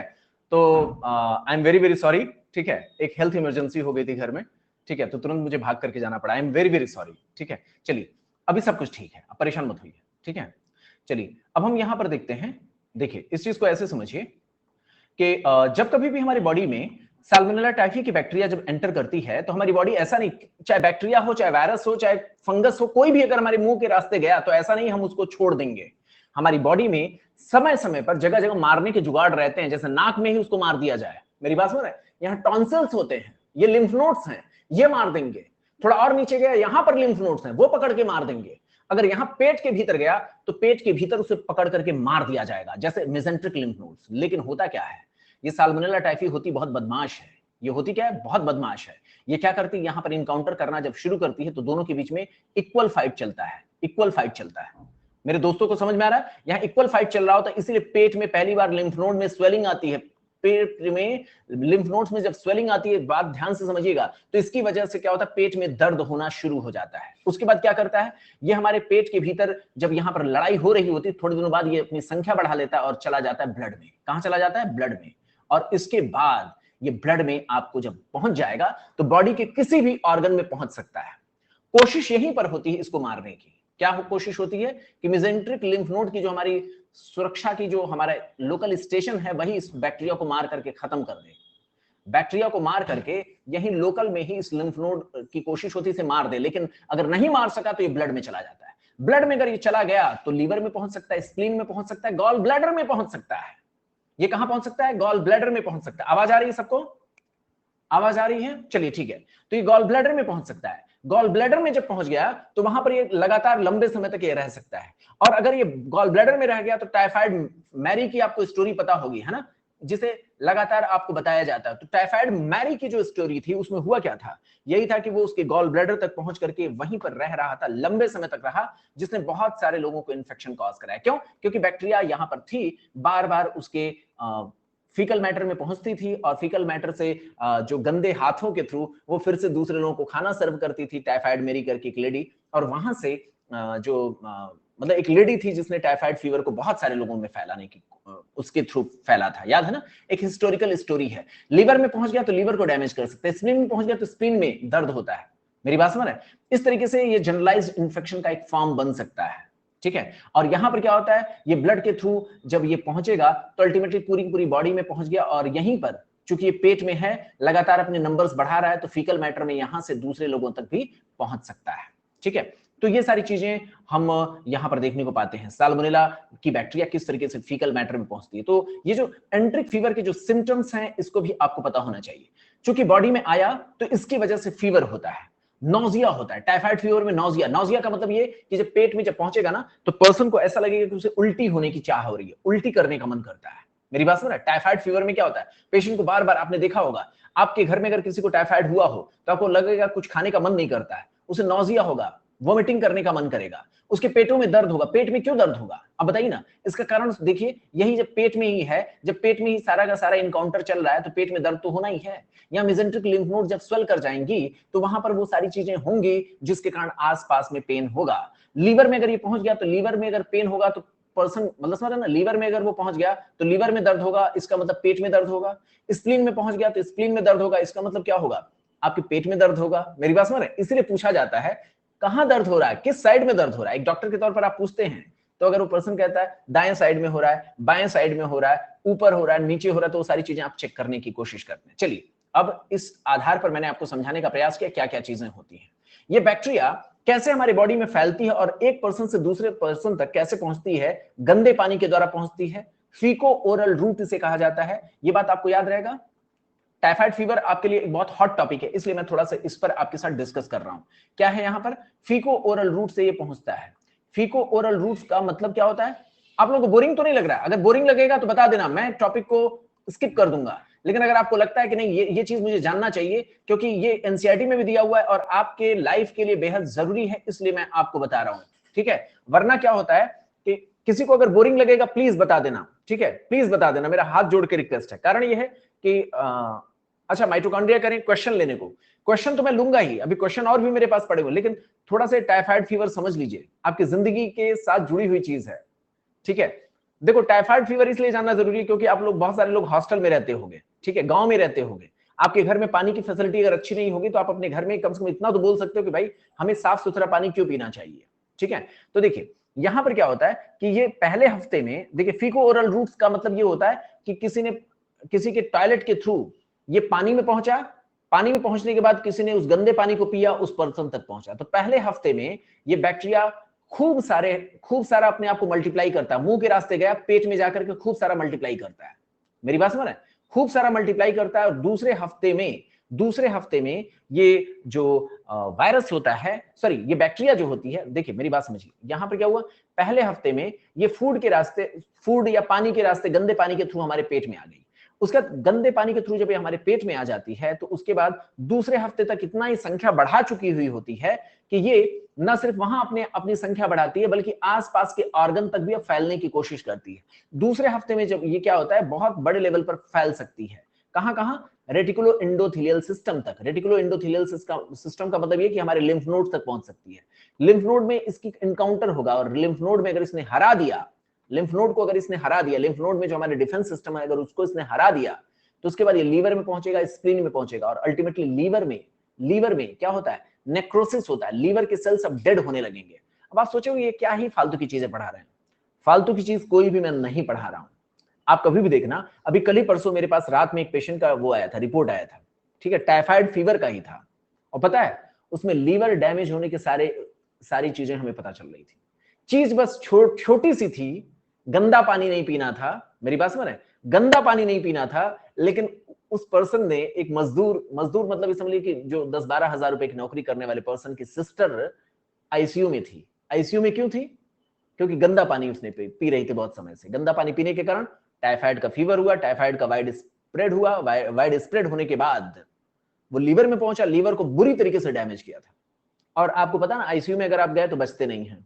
पहली चीज, बच भी गए तो फाइनेंशियली आप नहीं बचते हैं, लाखों रुपए का इलाज होता है, तो उससे बचने का तरीका क्या? आप हेल्दी रहें। हेल्दी कैसे रहेंगे? जब आपको पता रहेगा बीमारियां कैसे होती हैं। बीमारियां कैसे हो रही हैं? गंदे पानी से हो रही है, इसको रोकिए। स्प्लीन अगर आपका डैमेज हो गया तो भी दिक्कत हो सकती है ना? तो ये सारी चीजें होती है। चलिए, अब ये हो गया हमारा दूसरे हफ्ते में, जहां पर ये हुआ। तीसरे हफ्ते में क्या होता है? ये बहुत वाइड लेवल पर जो है अब डैमेज का पूरा इफेक्ट हमें देखने को मिलता है। जैसे यहां तो लड़ाई चल रही थी ना, लड़ाई के साथ साथ अब उसका रिजल्ट भी आने लगा, जैसे पोर बन गया, अल्सर हो गया इंटेस्टाइन में। अब अल्सर होने के नाते ब्लीड होने लगेगा। ब्लीड होने का मतलब समझ है ना? ये सारी चीजें होने लगेंगी।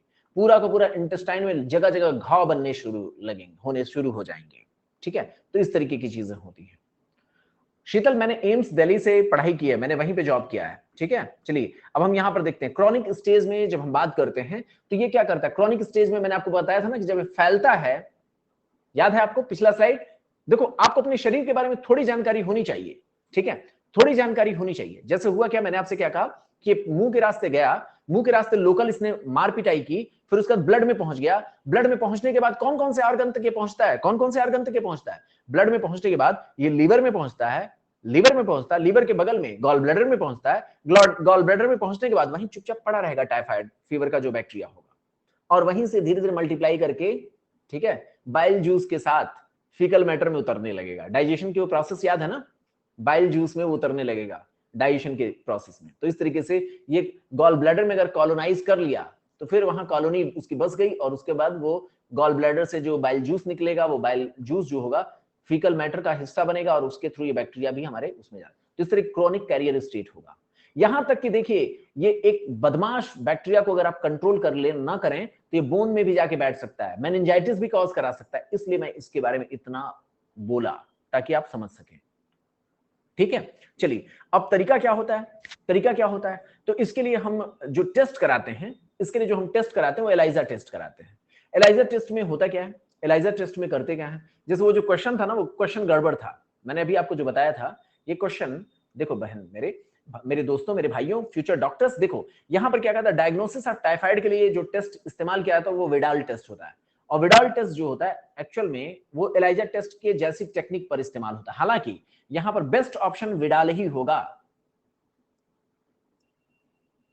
जी स्वप्निल, मैंने एम्स दिल्ली से एमबीबीएस किया है। ठीक है, चलिए तो अब हम यहां पर देखते हैं मेरे दोस्त, यहां पर देखिए, यहां पर क्या होता है कि देखिए डायग्नोसिस ऑफ टाइफाइड के लिए जो हम विडाल टेस्ट कराते हैं वो एक्चुअल में एलाइजा जैसी होती है, लेकिन अगर आप इन दोनों में अगर आप तुलना करेंगे तो विडाल आपका ज्यादा सही है। तो आपके लेवल पर ये विडाल टेस्ट एकदम सही है, एकदम सही है, एकदम सही है। ठीक है, अब विडाल टेस्ट की टेक्निक आपको बताते हैं। ठीक है, यहां पर होता क्या है कि विडाल टेस्ट की टेक्निक बताते हैं क्या होता है।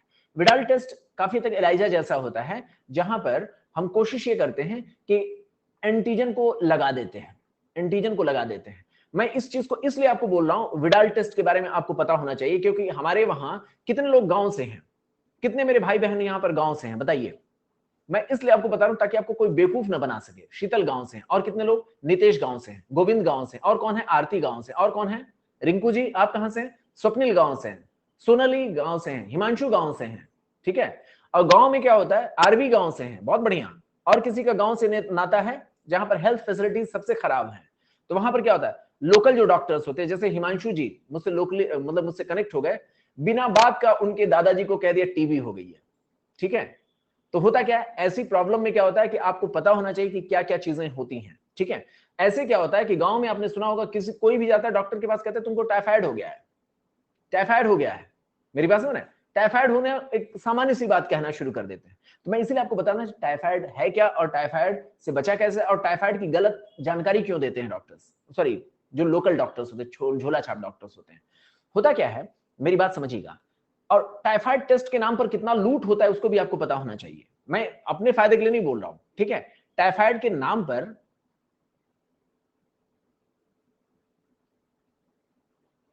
शीतल, हिमांशु ने मुझे इंस्टाग्राम पर फॉलो किया, फिर उसके बाद इन्होंने अपनी बीमारी बताई तो मैंने इनकी हेल्प की थी। ठीक है, ऐसे हमारी दोस्ती हुई थी। चलिए, तो चलिए अब हम बताते हैं यहाँ पर कि कैसे हम इसको करते हैं। तो देखो एक्चुअल में क्या होता है कि ये देखिए, कोई भी बैक्टीरिया जो होती है ना, इसकी अपनी एक आइडेंटिटी होती है। देखिए, कोई भी बैक्टीरिया जो होती है इसकी अपनी एक आइडेंटिटी होती है। मेरी बात समझे आप? जैसे मान लीजिए मैं इसको कह रहा हूँ साल्मोनेला टाइफी, थोड़ा सा 5 मिनट मुझे समय देना। आप लोग तैयार हो ना मुझे 5 मिनट समय देने के लिए? 5 मिनट आप लोग समय देने के लिए तैयार हो ना? मुझे अगर आप समय दोगे तो मैं आज आपको टाइफाइड का मैं बता दूंगा कैसे आप बच सकते हो, और कब आपको गलत जानकारी दी जाती है, खासतौर पे गांव में जो गलत जानकारी दी जाती है उससे कैसे आप बच सकते हो। कोई भी बैक्टीरिया जो होती है इसकी अपनी पहचान होती है, जो इसके अपने एक मार्कर के थ्रू होती है जिसको हम कहते हैं एंटीजन। क्या होती है? एंटीजन होता है। ठीक है, जैसे मैंने लास्ट टर्न पे आपको बताया था, डेंगू का ही अगर वायरस है तो डेंगू का जो वायरस होगा उसके सरफेस पर कुछ एंटीजन होते हैं जो इसकी पहचान करते हैं। क्या होते हैं? इसके अपने एंटीजन होते हैं ना, जिसको आप डेंगी एंटीजन कहते हैं।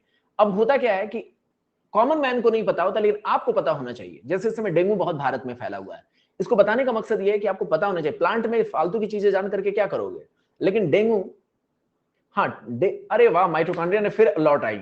डेंगू इसलिए फैला हुआ मेरी बहन, जैसे मैंने आपसे, इसलिए मैंने कहा ना कि आपको ऐसा लगता है कि मैं कोई भी चीज बकवास करता हूं, आउट ऑफ द सिलेबस जाता, आउट ऑफ द सिलेबस नहीं जाता हूं। मुझे पता है कि मेरे छोटे छोटे भाई बहनों को कितना ट्रेंड होना चाहिए, एक डॉक्टर बनने वाले लोगों का माइंडसेट कितना एग्रेसिव होना चाहिए। मेरी बात समझ रहे हैं? आपके आसपास में कोई पेशेंट हो ना, तो आप एटलीस्ट प्राइमरी लेवल पर आप उसको ट्रीट कर सके, इस लेवल तक मैं आपको ट्रेंड करना चाहता हूं। मैं चाहता हूं कि जब आप उससे बात करें तो आप उसकी जिंदगी बचाने का, कम से कम आप जिंदगी इस तरीके से बचा सके कि आपको पता हो कि उसको क्या करना चाहिए। देखिए, अभी माइटोकॉन्ड्रिया ने पूछा डेंगू क्यों इतना फैला हुआ है। ठीक है, तो डेंगू क्यों फैला हुआ, उसके पीछे कारण जानना। मैंने इवोल्यूशन फिर बोला ना, आज मैंने कितनी बार इवोल्यूशन बोला, कई बार इवोल्यूशन बोला, और मैं पूरी बायोलॉजी में इवोल्यूशन के थ्रू ही पढ़ाता हूं। मेरी बात समझ रहे हैं? होता क्या है कि इवोल्यूशन में सबसे पहले कौन आए? वायरस आया। उसके बाद कौन आई? बैक्टीरिया आई। बैक्टीरिया के बाद क्या आया? यूकैरियोट्स आए। मैंने बोला ना। अरे गलत नहीं समझ रहा हूं माइटोकॉन्ड्रिया, आप मेरी बहन हो, कैसे मैं अपनी बहन को गलत समझ सकता हूं? चलिए देखिए, वायरस जो होता है, देखो इवोल्यूशन के दौरान वायरस होता है, वायरस के बाद बैक्टीरिया होती है, बैक्टीरिया के बाद यूकैरियोट होता है। इस पूरी, अच्छा स्वप्निल, हमारी क्लास जो है 6 बजे होगी, रोज 6 बजे 6 PM पे। अभी आप एंजॉय करो, ठीक है, जो है उसका आनंद लो, बाद में हम सवाल जवाब करेंगे अपने आप से। देखिए वायरस जो होता है, देखो वायरस जो होता है, वायरस जो था सबसे प्रिमिटिव डीएनए इसके पास होता है। ये कितने लोग मानते हैं? प्रिमिटिव डीएनए होता है। मैंने आपको कल ही आपकी स्ट्रेटजी में मैंने आपको बोला था कि जब कभी भी आप किसी टॉपिक को पढ़िए, लॉजिक के साथ पढ़िए, लॉजिक के साथ पढ़ेंगे आपका सवाल गलत हो ही नहीं सकता है। ठीक है, तो सबसे प्रिमिटिव डीएनए किसके पास था? वायरस के पास था। उसके बाद किसके पास आया? उसके बाद किसके पास आया? बैक्टीरिया के पास। आपने कभी सुना है क्या कि बैक्टीरिया की डिजीज कोई ऐसी है जो कंट्रोल नहीं हो रही है? नहीं सुना है। क्यों? क्योंकि बैक्टीरिया में जो डीएनए था थोड़ा एडवांस हो गया और थोड़ा मैच्योर हो गया था। कभी आपने सुना है क्या कि फंगस से कोई बहुत बड़ी महामारी फैल गई है? नहीं। जब भी आप सुनते हैं, वायरस से होने वाली बीमारियों के बारे में सुनते हैं। क्यों? क्योंकि इसका डीएनए अभी उतना मैच्योर नहीं है। मतलब ये सबसे प्रिमिटिव टाइप ऑफ डीएनए रखता है। जो प्रिमिटिव टाइप ऑफ डीएनए का मतलब ये कि उसका डीएनए काफी ओपन होता है। कितने हमारे साथी हैं इसमें जुड़े हुए? कितने हमारे दोस्त जुड़े हुए हैं? प्लीज बताएं कोई। 84। अरे वाह। जैसे देखिए, हमारी डॉक्टर शीतल ने बोला कोविड-19 का जो वायरस था वो बार बार अपने आप को म्यूटेशन क्यों किया? एचआईवी का आज तक वैक्सीनेशन क्यों नहीं हो पाया? एचआईवी का हम वैक्सीन क्यों नहीं बना सके? पता है क्यों? क्योंकि पता है चलता है कि जब तक आप वैक्सीनेशन बनाने की प्रोसेस में पहुंचते तब तक वो अपना रूप ही बदल देता है। क्यों? क्योंकि उसका डीएनए सबसे प्रिमिटिव टाइप का है। प्रिमिटिव टाइप का डीएनए होने का मतलब ये कि उसमें मैच्योरिटी है ही नहीं। मैच्योरिटी नहीं है इसका मतलब ये हर जनरेशन पे उसकी डीएनए बदलती रहती है। माइक में इको है क्या? आप उसको रिफ्रेश करिए। ठीक है, और किसी हमारी भाई बहन ने बोला कि उनके भाई को डेंगू हुआ है। अच्छा, क्या हो गया था फिर? चलिए मैं बताता हूं। अभी मैं इसीलिए आपको बता रहा हूं, डेंगू के बारे में आपको पता होना चाहिए, डेंगू के बारे में भी थोड़ा पता होना चाहिए, और ये इवोल्यूशन के साथ जोड़ करके आप समझो। डेंगू के बारे में पता होना चाहिए, कोविड के बारे में आपको पता होना चाहिए, टाइफाइड के बारे में आपको पता होना चाहिए, और ये भी पता होना चाहिए कि ये इस समय क्यों इतना फैला हुआ है। ये वायरस के पास अपना डीएनए कैसा होता है? बहुत प्रिमिटिव होता है। प्रिमिटिव होने का मतलब ये बहुत मैच्योर नहीं होता। बहुत मैच्योर होने का मतलब नहीं होने का मतलब क्या है कि इसका डीएनए जो होता है स्टेबल नहीं होता। स्टेबल नहीं होने का मतलब क्या है? हर जनरेशन पे अपना रूप बदलता रहता है। आपने सुना है ये एक H1N1 सुना? आपने कभी सुना है H1N1? सुना है आपने? H5N9, है ना? इस तरीके से करके जो आप वायरसेस के बारे में जो आप पढ़ते हैं ना, ये लगातार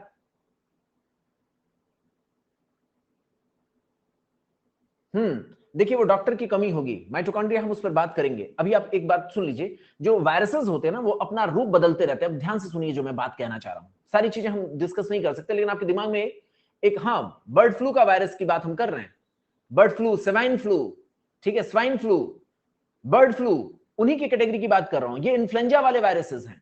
हाँ, ठीक है। अंश कह रहे हैं आप नीट प्रेप वाले सर हैं ना? हाँ बिल्कुल, मैं नीट प्रेप वाला सर हूं, बिल्कुल सही कहा आपने। मुझे सब्सक्राइब कर लीजिए अंश, ठीक है। चलिए, तो ये जितने भी इन्फ्लुएंजा के वायरसेस हैं ना, उसी कैटेगरी में कोविड भी आता है, कोविड का भी वायरस आता है इन्फ्लुएंजा वाली कैटेगरी में। और ये वायरस इतने बदमाश होते हैं, बहुत लोकल टाइप के होते हैं, हर बार अपना रूप बदलते रहते हैं।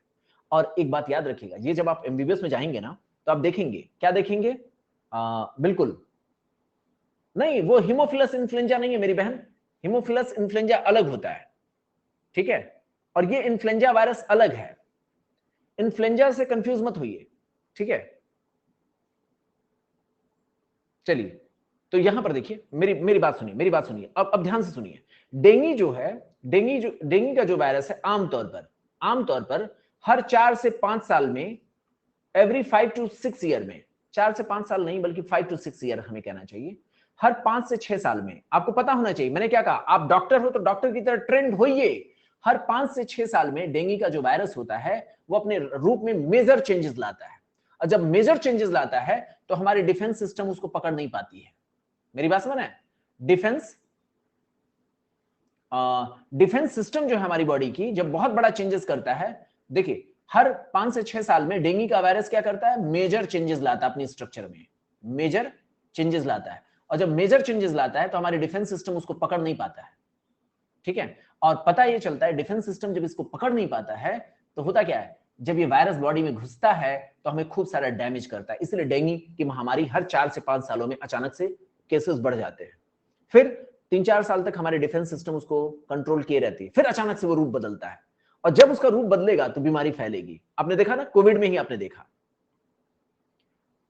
विश खान हम बात करेंगे, बाद में बात करेंगे, जब वायरस पढ़ाएंगे तब आपको बताएंगे। अभी अभी काम की चीज समझ में आ गई ना, कि डेंगू क्यों इतना खतरनाक हो रहा है।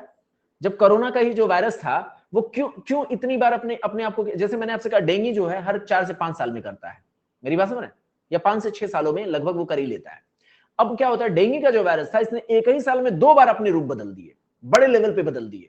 इसलिए पहली लहर में कुछ लोगों की डेथ हुई, और पता चला दूसरा जो रूप आया वो और ज्यादा खतरनाक था। तो उसके कारण क्या हुआ? उसके कारण ये हुआ कि बहुत सारे लोगों की और जान चली गई, जो सेकंड वेव था। अब समझ में आ गया क्यों? इवोल्यूशनरी प्रोसेस में वायरस जो होता है, प्रिमिटिव लाइफ फॉर्म होता है, और जब प्रिमिटिव डीएनए होती है, तो उसमें म्यूटेशन के चांसेस होते हैं, चेंजेस के बहुत सारी गुंजाइशें होती हैं, बहुत चेंज होने के, उसमें बहुत सारे ऐसे ऑप्शंस होते हैं जिसके कारण वो चेंजेस करता है। और जब चेंजेस करता है, तो उसके कारण बॉडी की डिफेंस सिस्टम उसको नहीं पकड़ पाती। इसलिए वायरसेस जो है दुनिया के लिए सबसे ज्यादा खतरा बना हुआ है। एचआईवी है क्या? बताइए, वायरस होता है। एचआईवी है क्या मेरी बहन? वायरस है। और वायरस क्या है? देखो होता क्या है, एचआईवी के हम वैक्सीन क्यों नहीं बना पा रहे हैं? हालांकि बहुत सारी कोशिश चल रही है। एचआईवी के मामलों में आप ध्यान से समझना, एचआईवी के मामलों में सपोज करो मैंने टारगेट बनाया इस वायरस को मारने का, ठीक है, हमने इसके लिए वैक्सीन बनाने की प्रॉपर कोशिश किया, पता ये चला ये अगली जनरेशन में बदलते बदलते अपना रूप ही बदल दिया। मेरी बात समझ रहे हैं आप? तो जो वैक्सीन हम बना रहे थे, वो तो इसको टारगेट लेकर के आए हुए था, और अब वो वायरस है ही नहीं, अब वायरस ये हो गया है। मेरी बात समझे आप? तो वैक्सीन काम ही नहीं करेगा। इस वजह से हमारे लिए इतनी सारी दिक्कत हो रही है। हाँ, अभी वैक्सीनेशन पर काम चल रहा है, वो कितना सक्सेस है ये कह नहीं सकते। एम्स में खूब सारा काम हुआ था एचआईवी के वायरस पे, लेकिन सक्सेस इसीलिए नहीं मिल पा रहा था क्योंकि रूप वो बार बार बदल रहा था। कितने हमारे साथी हैं इससे जुड़े हुए? ठीक है, चलिए, तो इस तरीके से आपको याद रहना चाहिए कि क्या चीजें होती हैं, ठीक है। डेंगू के वायरसेस के बारे में मैंने आपको बता दिया, ये सारी चीजें आपने समझ लिया। चलिए, अभी किसी और का कोई डाउट हो? चलिए, एचआईवी मैंने पढ़ा दिया, डेंगू मैंने आपको पढ़ा दिया, इसके पहले मैंने टाइफाइड आपको पढ़ा दिया। अच्छा, टाइफाइड में जो है एक चीज और मैं आपको बताना चाह रहा था। टाइफाइड में क्या होता है, अभी आपने आप लोग देखो, आपको जो मैं ट्रेंड करना चाहता हूं, एक फ्यूचर डॉक्टर की तरीके से ट्रेंड करना चाहता हूं। देखो होता क्या है कि अब यहीं से देखिए, एडेप्टिव इम्यूनिटी अभी आपको समझ में आ जाएगा। एडेप्टिव इम्यूनिटी के जो क्वेश्चन आएंगे वो यहीं से समझ में आ जाएंगे।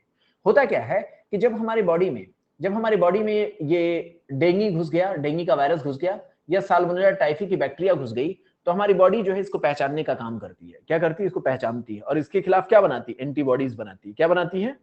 एंटीबॉडीज बनाती है। इसके खिलाफ हमारी बॉडी ने एंटीबॉडी बनाया, ठीक है। अब ये एंटीबॉडी करता क्या है? एंटीबॉडी क्या करता है, इसके एंटीजन के साथ चिपक जाता है। क्या करता है मेरी बहन? एंटीजन के साथ जाकर के चिपक जाएगा। अब आप सोचोगे इसके एंटीजन के साथ इस एंटीबॉडी के चिपकने से फायदा क्या होगा, सोचोगे ना। अब आप ये सोचोगे कि इसके एंटीबॉडी के साथ, इसके एंटीजन के साथ इसके एंटीबॉडी के चिपकने से फायदा क्या है, इस इंटरकनेक्शन का फायदा क्या है, आपके दिमाग में ये सवाल होगा ना। ठीक है, तो अब यहां पर होता क्या है कि जो ही ये साल्मोनेला का जो बैक्टीरिया आता है, इसके जो एंटीजेंस होते हैं, इसके सरफेस पर कुछ स्पेशल पहचान होती है जिसके आधार पर हमारी बॉडी एंटीबॉडीज बना देती है। ऐसे डेंगू का जब वायरस हमारे बॉडी में घुसता है, मेरी बहन, मेरे दोस्त, मेरे भाई, तो क्या होता है, इसके एंटीजन को देख करके हमारी बॉडी एंटीबॉडी बनाती है और ये इस एंटीबॉडी के साथ इस एंटीजन का चिपकाव हो जाता है, ये चिपक जाते हैं लॉक एंड की तरह।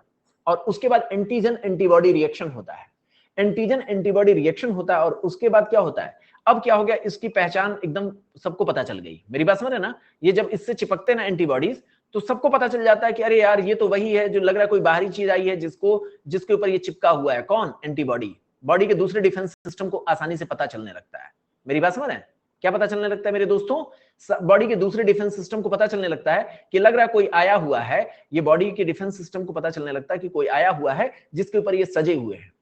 ठीक है, और होता यह कि अब इसको सभी ने एक्सपोज कर दिया। क्या कर दिया? इसको सभी ने एक्सपोज कर दिया इसके ऊपर चिपक करके। तुरंत क्या होता है, हमारा मैक्रोफेजेस आएगा। कौन आएगा? हमारा मैक्रोफेजेस। न्यूट्रोफिल्स आते हैं और उसको दबा करके खा लेते हैं अपने भीतर। मेरी बात समझे आप? क्या कर देते हैं? इसको डिस्ट्रॉय कर देते हैं, जो अभी मानसी ने कहा। कितना समझ में आया? समझ में आया? रिंकू जी समझ में आया आपको? हैं आप लाइन पर? ठीक है, ठीक है। कसफ समझ में आ गया कि एंटीबॉडी, देखो अगर एंटीबॉडी अगर बनने में टाइम लगता है, तुरंत नहीं बनता है। हाफ केजी समझ में आया? अरे हाफ ही केजी क्यों समझ में आया भाई? कहां लेटे हैं पता नहीं, मैंने समझा नहीं क्या कह रहे हैं आप। आरवी क्या कहा आपने? आपको समझ में आया? आरवी नहीं समझ में आया? दोबारा बताता हूं। देखो हुआ क्या, कोरोना के वायरस ने समस्या क्या की आपको मैं बताऊं। कोरोना का जो वायरस आया ना, कोरोना के वायरस पर जो एंटीजन थे ना, उसको हमारे डिफेंस सिस्टम समझ ही नहीं पाई। मेरी बात समझ? कोविड-19 का जो वायरस आया, उस वायरस ने क्या किया, उस वायरस का एंटीजन इतना टिपिकल था कि जब ये हमारी बॉडी में आया तो हमारी बॉडी इसको पहचानती ही नहीं थी। तो हुआ ये कि ये हमारी बॉडी में घुसने के बाद ये वायरस अपनी संख्या बढ़ाना शुरू कर दिया, हमें डैमेज करना शुरू कर दिया। हाय प्रियांशी, कैसी हैं आप? ये डैमेज करना शुरू कर दिया और हमारी बॉडी में इसने संख्या बढ़ाना शुरू कर दिया। किसने? इस वायरस ने। कोरोना के वायरस ने अपनी संख्या बढ़ाना शुरू कर दिया। और जब तक हमारी बॉडी इसके लिए एंटीबॉडीज बनाती, जब तक इसके खिलाफ हमारी बॉडी एंटीबॉडीज बनाती, तब तक बहुत लेट हो चुका था, क्योंकि वायरस बहुत बड़ी संख्या में स्प्रेड हो जाता है शरीर में। क्यों? क्योंकि आप कल्पना करो कि अगर मान लो एक ही आया हो और तुरंत इसको पकड़ करके हमने इसको टैग कर दे अपने एंटीबॉडी से। मेरी बात समझ रहे ना? एंटीबॉडी से अगर हम टैग कर दें, तुरंत इसकी पहचान हो जाएगी, तुरंत मैक्रोफेजेस पहुंचेंगे, मैक्रोफेजेस को खा करके डिस्ट्रॉय कर देंगे। लेकिन अगर यहां पर इसको पहचानने में देर हो रही है, एंटीबॉडी बना नहीं, तो होगा क्या? इससे देखो, यहीं से मैं आपको सिखा दे रहा हूं पैसिव इम्यूनिटी, एडेप्टिव इम्यूनिटी। कोई भी क्वेश्चन, कोई भी पॉइंट जो भी आपका, हाय प्रियांशी, कोई भी पॉइंट जो यहां पर आप सीख रहे हो, वो सारे चीजें लॉजिकल हैं। ऑब्जेक्टिव सवाल सही करने के लिए आपका कॉन्सेप्ट क्रिस्टल क्लियर सही होना चाहिए। ठीक है, धीरे धीरे करके मैं हर चीज मैं आपको बताऊंगा। देखिए, शनाउल्लाह ने पूछा कि ऐसा कैसे हो गया कि इसकी वैक्सीन काम कर रही है। वैक्सीन काम कैसे कर रही है पता है? वैक्सीन कैसे काम कर रही है? वैक्सीन को छोड़ दो, इसमें से प्लाज्मा थेरेपी कितने लोगों को पता है? प्लाज्मा थेरेपी कितने लोगों को पता है बताइए? प्लाज्मा थेरेपी, जब कोरोना के मामलों में प्लाज्मा थेरेपी, माइटोकॉन्ड्रिया को पता है, और किसी को पता है? प्रिया को पता है, और किसी को पता है? नीतीश को नहीं पता है, और किसी को पता है प्लाज्मा थेरेपी? रिंकू को पता है, और किसी को? अंश को पता है, हिमांशु को पता है, और कोई अंश को पता है, और कोई? भारत मां का लाल, सागुफ्ता को पता है, शीतल को पता है। अब आपको मैं बताता हूं कि यहां पर प्लाज्मा थेरेपी होती क्या है। ठीक है, अब यहां पर देखिए, प्लाज्मा थेरेपी में होता क्या है कि मान लीजिए हिमांशु जी को कोविड हो गया था। क्या हो गया था? हिमांशु जी को कोविड हो गया, बाई चांस, कल्पना करिए हिमांशु को क्या हो गया? कोविड हो गया, और उसके बाद इनकी बॉडी में ये वायरस जब घुसा तो इनकी बॉडी ने थोड़े दिनों बाद ट्रेंड होकर के अपने भीतर एंटीबॉडीज बना लिए। क्या बना लिए? एंटीबॉडीज बना लिए। और ये एंटीबॉडी होते कहां पर? ब्लड में होते हैं। कहां होते मेरे भाइयों? ब्लड में होते हैं। इस एंटीबॉडी को हमने क्या किया, फ्रेशली प्रिपेयर्ड, क्योंकि हम जानते हैं कि किसी पर्सन में इस एंटीबॉडी को बनने में टाइम लगता है। मेरी बात समझ रहे हैं आप, क्या लगता है, टाइम लगता है। अरे अभी क्वेश्चन ले रहे हैं, क्वेश्चन ले रहे हैं, आप समझ लो, प्लाज्मा थेरेपी समझो, और इसके बाद मैं कई चीजें यहीं पर एक्सप्लेन कर दूंगा। देखो मैंने क्या कहा, ये वायरस एकदम नया होता है, वायरस नया होता है तो बॉडी समझ नहीं पाती, जब तक समझती है तब तक ये बहुत सारे संख्या अपने बढ़ा लेते हैं। और समझने का तरीका क्या होता है, एंटीबॉडी बनाइए, एंटीबॉडी बनाइए, इसके सरफेस पे चिपका दीजिए, जब चिपक जाएगा तो दूसरे लोगों को पता चल जाएगा, दूसरे लोग यहाँ पहुंचेंगे, इसको खा करके मार देंगे। पूरी बात समझ में आ गई। अब होता क्या है कि ये जो हमारा जो कोरोना का जो वायरस था, मान लीजिए हिमांशु की बॉडी में गया, हिमांशु ने इसका एंटीबॉडी बना लिया। अब एंटीबॉडी जब हिमांशु ने बना लिया तो मैंने इनसे कहा कि भाई अपने ब्लड में से एंटीबॉडी दे दो, ब्लड में से अपने एंटीबॉडी दे देंगे, अपने ब्लड में से आप एंटीबॉडी दे देंगे तो होगा क्या कि कोई कोरोना से जो इन्फेक्टेड पर्सन है उसमें ये एंटीबॉडी डाल देंगे तो होगा क्या, सारे वायरस पर अचानक से टैगिंग होगी और हमारी डिफेंस सिस्टम उसको मार करके खत्म कर देगी। ठीक है, कितने लोगों को समझ में आया, कितने लोगों को ये बात समझ में आई? अंश ने कुछ कहा है क्या, देखता हूं, मुझे ज्यादा दिखता नहीं है। कितने लोगों को समझ में आया? आप लोग एक बार चैट बॉक्स में मुझे बताइए कि कितने लोगों को समझ में आ गया। आरबी को समझ में आया, स्वप्निल को समझ में आ गया कि कैसे हम एंटीबॉडीज का हम हिमांशु से रिक्वेस्ट करते कि हिमांशु जो आपके ब्लड में बना हुआ एंटीबॉडी है ना वो आप मुझे दे दो फ्रेशली प्रिपेयर्ड, और इसी को कहते हैं प्लाज्मा थेरेपी। प्लाज्मा क्या होता है, ब्लड होता है, ब्लड के भीतर ब्लड का जो प्लाज्मा होता है उसी में से हम एंटीबॉडी एक्सट्रैक्ट कर ली हिमांशु के। और हमने क्या किया, जो जिस पर्सन को कोरोना हुआ है, अभी कमजोर इंसान है, उसमें हमने ऑलरेडी बने हुए किसी पर्सन से एंटीबॉडी उधार लेकर के हमने उसकी बॉडी में डाल दिया। डालते ही ये एंटीबॉडी जाके चिपकना शुरू कर दिया सारे के साथ, और जो ही चिपक जाएगा उसकी टैगिंग हो जाएगी, उसकी पहचान हो जाएगी, तुरंत दूसरे लोग जाकर के उसको मार करके खत्म कर देंगे। समझ में आ गया? अच्छा, यहीं पर देखिए गांव के डॉक्टर क्या क्या खेल खेलते हैं, खेला खेलते हैं आपके साथ, आपकी जेब के साथ। उनको पता ही नहीं होता है विडाल टेस्ट कब कराना चाहिए, विडाल टेस्ट कब कराना चाहिए। ठीक है, अब विडाल टेस्ट में होता क्या, एंटीबॉडी होती है। क्या होती है मेरी बहन मेरे भाई, एंटीबॉडी बनती है। क्या बनती है, एंटीबॉडी बनती है। चलिए, वायरस चेंज म्यूटेट हो गया, बिल्कुल सनाउल्लाह ने कहा। चलिए अभी हम उस पर बात करेंगे, ध्यान से सुनिए। विडाल टेस्ट, अब हम वापस विडाल टेस्ट पर आते हैं, जो कि ये आपको पता होना चाहिए। देखो हुआ क्या कि जब ये बैक्टीरिया टाइफाइड की जो बैक्टीरिया है, साल्मोनेला टाइफी जो बैक्टीरिया है, जब हमारे ब्लड में आती है तो इसको भी समझने में हमारे बॉडी को टाइम लगता है। क्या लगता है, टाइम लगता है। टाइम लगता है, कितना टाइम लगता है, 1 वीक का टाइम लगता है। कितना, 1 वीक। 1 वीक का टाइम लगने के बाद हमारी डिफेंस सिस्टम जो होती है इसके अगेंस्ट एंटीबॉडी बनाती है। क्या बनाती है मेरी बहन मेरे दोस्त, एंटीबॉडी बनाती है। मेरे भाई फ्यूचर डॉक्टर्स, ये हमारी जो बॉडी जो बनाती है वो क्या बनाती है, डिफेंस सिस्टम जो है इसके खिलाफ एंटीबॉडी बनाती है। और जब एंटीबॉडी बन गया तो समझ रहे ना, बैक्टीरिया को टैग किया जाना शुरू हो जाएगा, और दूसरे हफ्ते के बाद ये जो बैक्टीरिया को जब हम टैग करना शुरू कर देंगे तो बैक्टीरिया को पकड़ लेंगे, बैक्टीरिया की पहचान हो जाएगी, बैक्टीरिया को मार सकेंगे। लेकिन इसको पहचानने में और पर्याप्त प्रॉपर इस एंटीबॉडी के बनने में कितना समय लगता है, 1 हफ्ता लगता है। जब 1 हफ्ते बाद ये एंटीबॉडीज बन जाते हैं तो आपको उस समय तक रहता है फीवर। क्या रहता है मेरे दोस्तों, मानसी क्या रहेगा, आपको रहेगा फीवर, एब्डोमिनल पेन रहेगा, है ना, एब्डोमिनल पेन रहेगा, क्रैम्प रहेगा, पेट में ऐसा लगेगा मरोड़ आ रहा है। ठीक है, वोमिटिंग की टेंडेंसी होगी, आपको लगेगा अरे कुछ भी खाऊंगा उल्टी कर दूंगा। ऐसी बीमारी के साथ आपको पकड़ करके एम्बुलेंस तो नहीं, इतनी टिपिकल नहीं होती है, आप हॉस्पिटल में जाएंगे, डॉक्टर एक्स बैठे हुए हैं, मैं हूं डॉक्टर राजीव, है ना, मैं क्या कहूंगा, मैं कह दूंगा कोई बात नहीं आप आइए, हम आपको बताते हैं, हम आपका क्या करेंगे, ब्लड लेंगे, ब्लड का सैंपल लेंगे। क्या लेते हैं, ब्लड का सैंपल लेते हैं, और हम क्या करते हैं, आर्टिफिशियली बने हुए एंटीजन लेते हैं। क्या करते हैं, आर्टिफिशियल, नाम पे ध्यान दीजिएगा, क्या करते हैं मेरे भाई, हम क्या करते हैं, आर्टिफिशियल बने हुए एंटीजन लेते हैं। ये एंटीजन कैसे बने हुए, लैब में बने हुए एंटीजन है। ये लगभग वैसे ही एंटीजन है जो बैक्टीरिया के ऊपर होने चाहिए।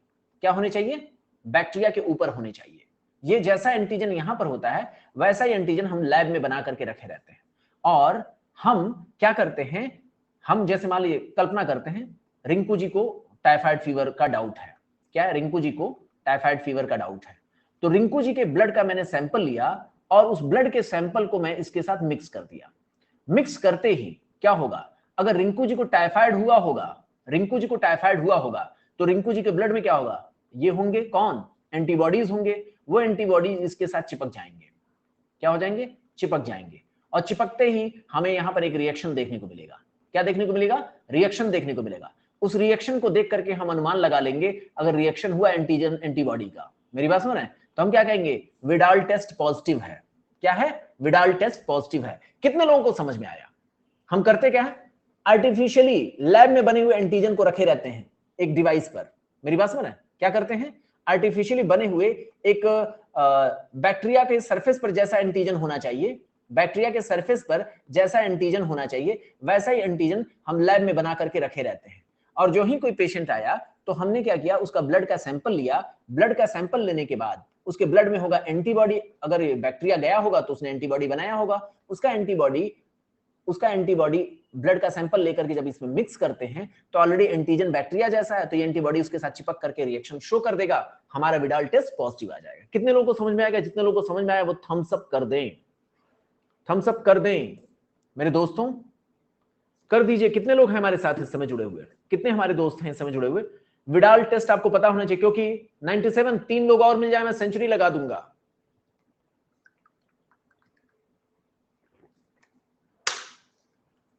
अब यहां पर देखिए डॉक्टरों का खेला क्या होता है, डॉक्टरों का खेला क्या होता है प्रियांशी, पता है। पता चला रिंकू जी को बीमार हुए कल 3 दिन हुआ, रिंकू जी को बीमार हुए कल 3 दिन हुए हैं, और डॉक्टर साहब बोल दिए इनका विडाल टेस्ट भी करा लेना। क्या करा लेना, विडाल टेस्ट करा लेना। क्यों, क्योंकि डॉक्टर साहब को खुद ही नहीं पता है विडाल टेस्ट कराया कब जाता है, विडाल टेस्ट कब, विडाल टेस्ट होता क्या है और कराया कब जाता है। विडाल टेस्ट में क्या कराया जाता है, एंटीबॉडी चेक कराई जाती है, और एंटीबॉडी बनने में कितना समय लगता है, 1 हफ्ते का समय लगता है। कितना समय लगता है मेरे भाई, 1 हफ्ते का समय लगता है। अब्दुल अनअकैडमी प्लस की आईडी पासवर्ड, अरे बाप रे बाप, ऐसा कोई करेगा, ये तो वही वाली बात हुई, कोई अपने एटीएम का पासवर्ड और कार्ड नंबर मुझे बता देगा क्या। ठीक है, अब देखिए रिंकू जी को बीमार हुए अगर 3 दिन हुए हैं, क्या विडाल टेस्ट पॉजिटिव आएगा। चलिए मैं इसका एक क्वेश्चन का आंसर आपसे जानना चाहता हूं, ठीक है। यहीं पर हमारे एक डॉक्टर साहब हैं, डॉक्टर रिंकू हैं, डॉक्टर रिंकू, या डॉक्टर नहीं लिखते हैं अभी, पेशेंट ही उनको बना देते हैं, ठीक है।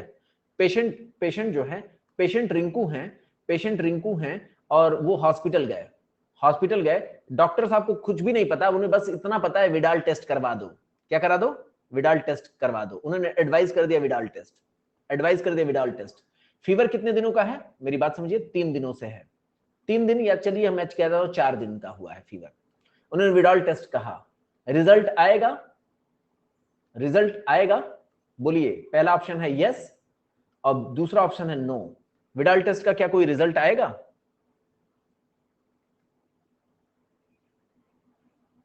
चलिए मैं बताता हूं। चलिए अब बताइए, 4 दिन का फीवर हुआ है, क्या उनका रिजल्ट आएगा रिंकू जी का, नहीं आएगा। देखो आप एक डॉक्टर से क्या, एक जो झोला छाप टाइप के जो डॉक्टर होते हैं उससे कहीं ज्यादा आप लॉजिकल आप समझते हो, मेरी बात समझ रहे हो। अब आप देखो कितने इंटेलिजेंट हो चुके हो, अपने लिए अपने लिए अपने लिए। अब आप एक बार ताली बजाइए, मेरी बात समझ रहे हैं, अपने लिए ताली बजाओ कि आपको पता चल गया विडाल टेस्ट के नाम पर कितना भारत में धोखाधड़ी होती है। मेरी बात समझे आप, आपको पता हो जाना चाहिए, ठीक। तो कभी विडाल टेस्ट का रिजल्ट जब आएगा तो 1 हफ्ता कम से कम समय लगता है। इसके अलावा मैं बताता हूं, इसके अलावा मैं आपको बताता हूं। मैंने आपसे कहा था कि हमारे पास जो हमने बनाया था, हमने जो बनाया था वो क्या था, आर्टिफिशियल एंटीजन था।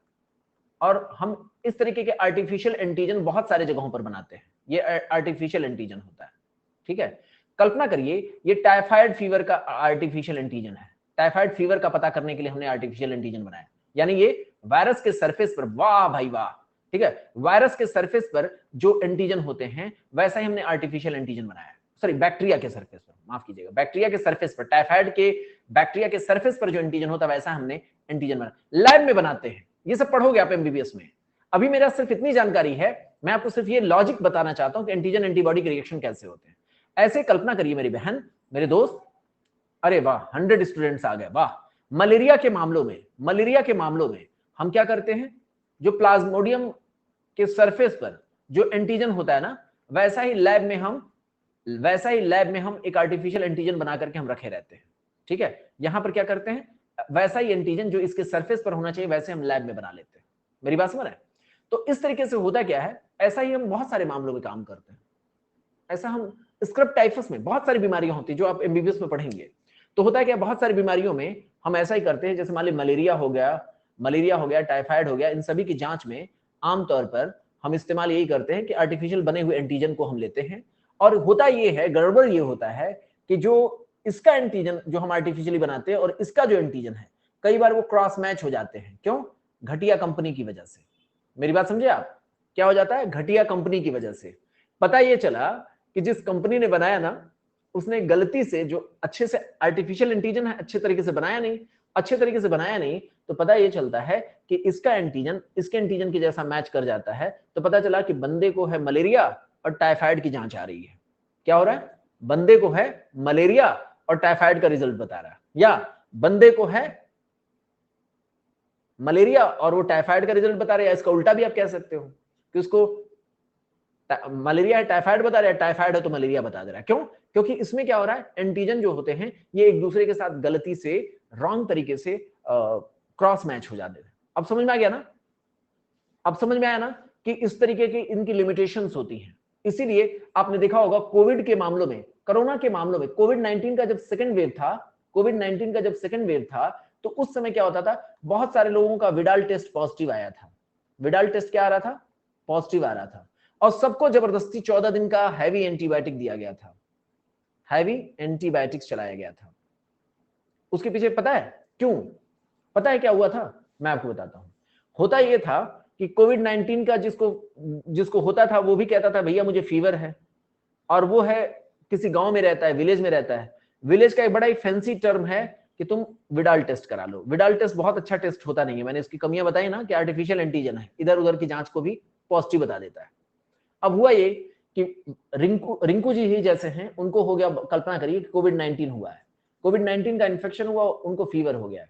फीवर हुआ, गांव में रहते हैं, गांव का बड़ा ही फैंसी डॉक्टर्स का टर्म होता है विडाल टेस्ट करा लो। अब हुआ क्या कि रियल में उनको हुआ है कोविड-19, करवाया क्या? Widal test. लेकिन हुआ क्या कि इस फीवर के दौरान रिंकू जी ने कोविड-19 के वायरस के खिलाफ एंटीबॉडी बना लिया। क्या बनाए हुए हैं? रिंकू जी ने कोविड-19 के वायरस के खिलाफ एंटीबॉडी बनाए हुए हैं। क्या बनाए हुए? एंटीबॉडी बनाए हुए हैं। और विडाल टेस्ट में जो एंटीजन लगाया गया है, ठीक है, बिल्कुल अभी बताता हूं। देखिए,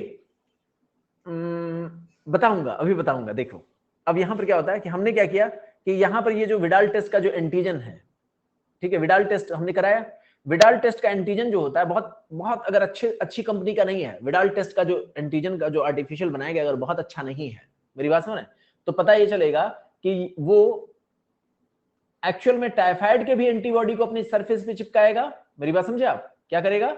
अपने उसको जो टाइफाइड के भी एंटीबॉडी को अपने सरफेस पर चिपकाएगा, और ये आ गया तो इसको भी अपने सरफेस पे चिपका लेगा। किसको? कोविड-19 के भी एंटीबॉडी को अपने सरफेस पर चिपका लेगा। इसका मतलब होगा क्या? पता चला कि पर्सन को है कोविड-19 का इन्फेक्शन, उसको भी विडाल टेस्ट ने पॉजिटिव बता दिया, और विडाल टेस्ट इसके मामले में जो बनने वाले एंटीबॉडी थे उनको तो पकड़ता ही था। कितने लोगों को समझ में आया ये बात? इसीलिए पता चला कि मैं एक दिन ट्रेन में आ रहा था। मैं ये बात क्यों आपको बता रहा हूं? क्योंकि आप मेरे छोटे भाई बहन हो, आप फ्यूचर भारत के भविष्य हो, आपको पता होना चाहिए हर टेस्ट की अपनी लिमिटेशन होती है। पता चला ट्रेन में मैं आ रहा था, एक सिपाही था 10वीं पास, और वो मुझे ज्ञान दे रहा है, मुझे बोल रहा है कि आपको पता है कोरोना कोई चीज नहीं थी। हमने कहा अच्छा कोई बात नहीं, कोरोना कोई चीज नहीं थी। फिर कह रहा है आपको पता है कोरोना के टाइम में सबको टाइफाइड हुआ था, लेकिन सरकार पैसा वसूलने के चक्कर में, लैब ने पैसा वसूलने के चक्कर में टाइफाइड की जगह कोरोना बताते थे। मेरी बात समझ रहे हैं? इस तरीके की बकवास वो किए जा रहा था। मैं चुपचाप सुन रहा था। कहा कि मैंने कई लोगों को टाइफाइड का इलाज खुद ही बताया, जबकि 10वीं पास वो व्यक्ति कह रहा है कि मैं टाइफाइड का खुद इलाज बता रहा था, जिसको भी इस तरीके के मामले हो रहे थे, टाइफाइड का मैं इलाज बता, सारे लोग ठीक हो जा रहे थे। हमने कहा अब मैं क्या ही उसको बोलता।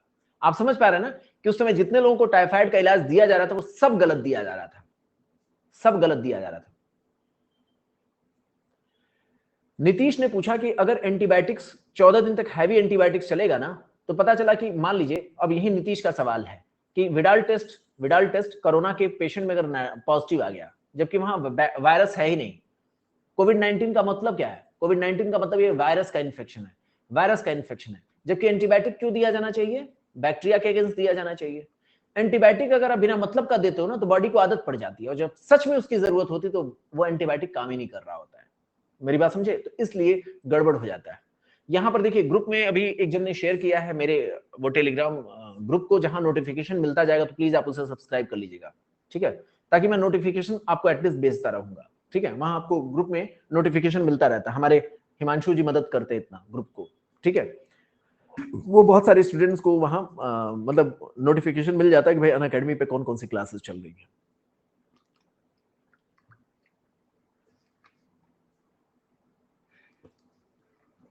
अब आज से आप समझोगे, ये मेरा अपना ग्रुप नहीं मतलब चैनल है प्रियांशी, जिसमें नोटिफिकेशन जाता है कि आज अनअकैडमी की ये क्लास है।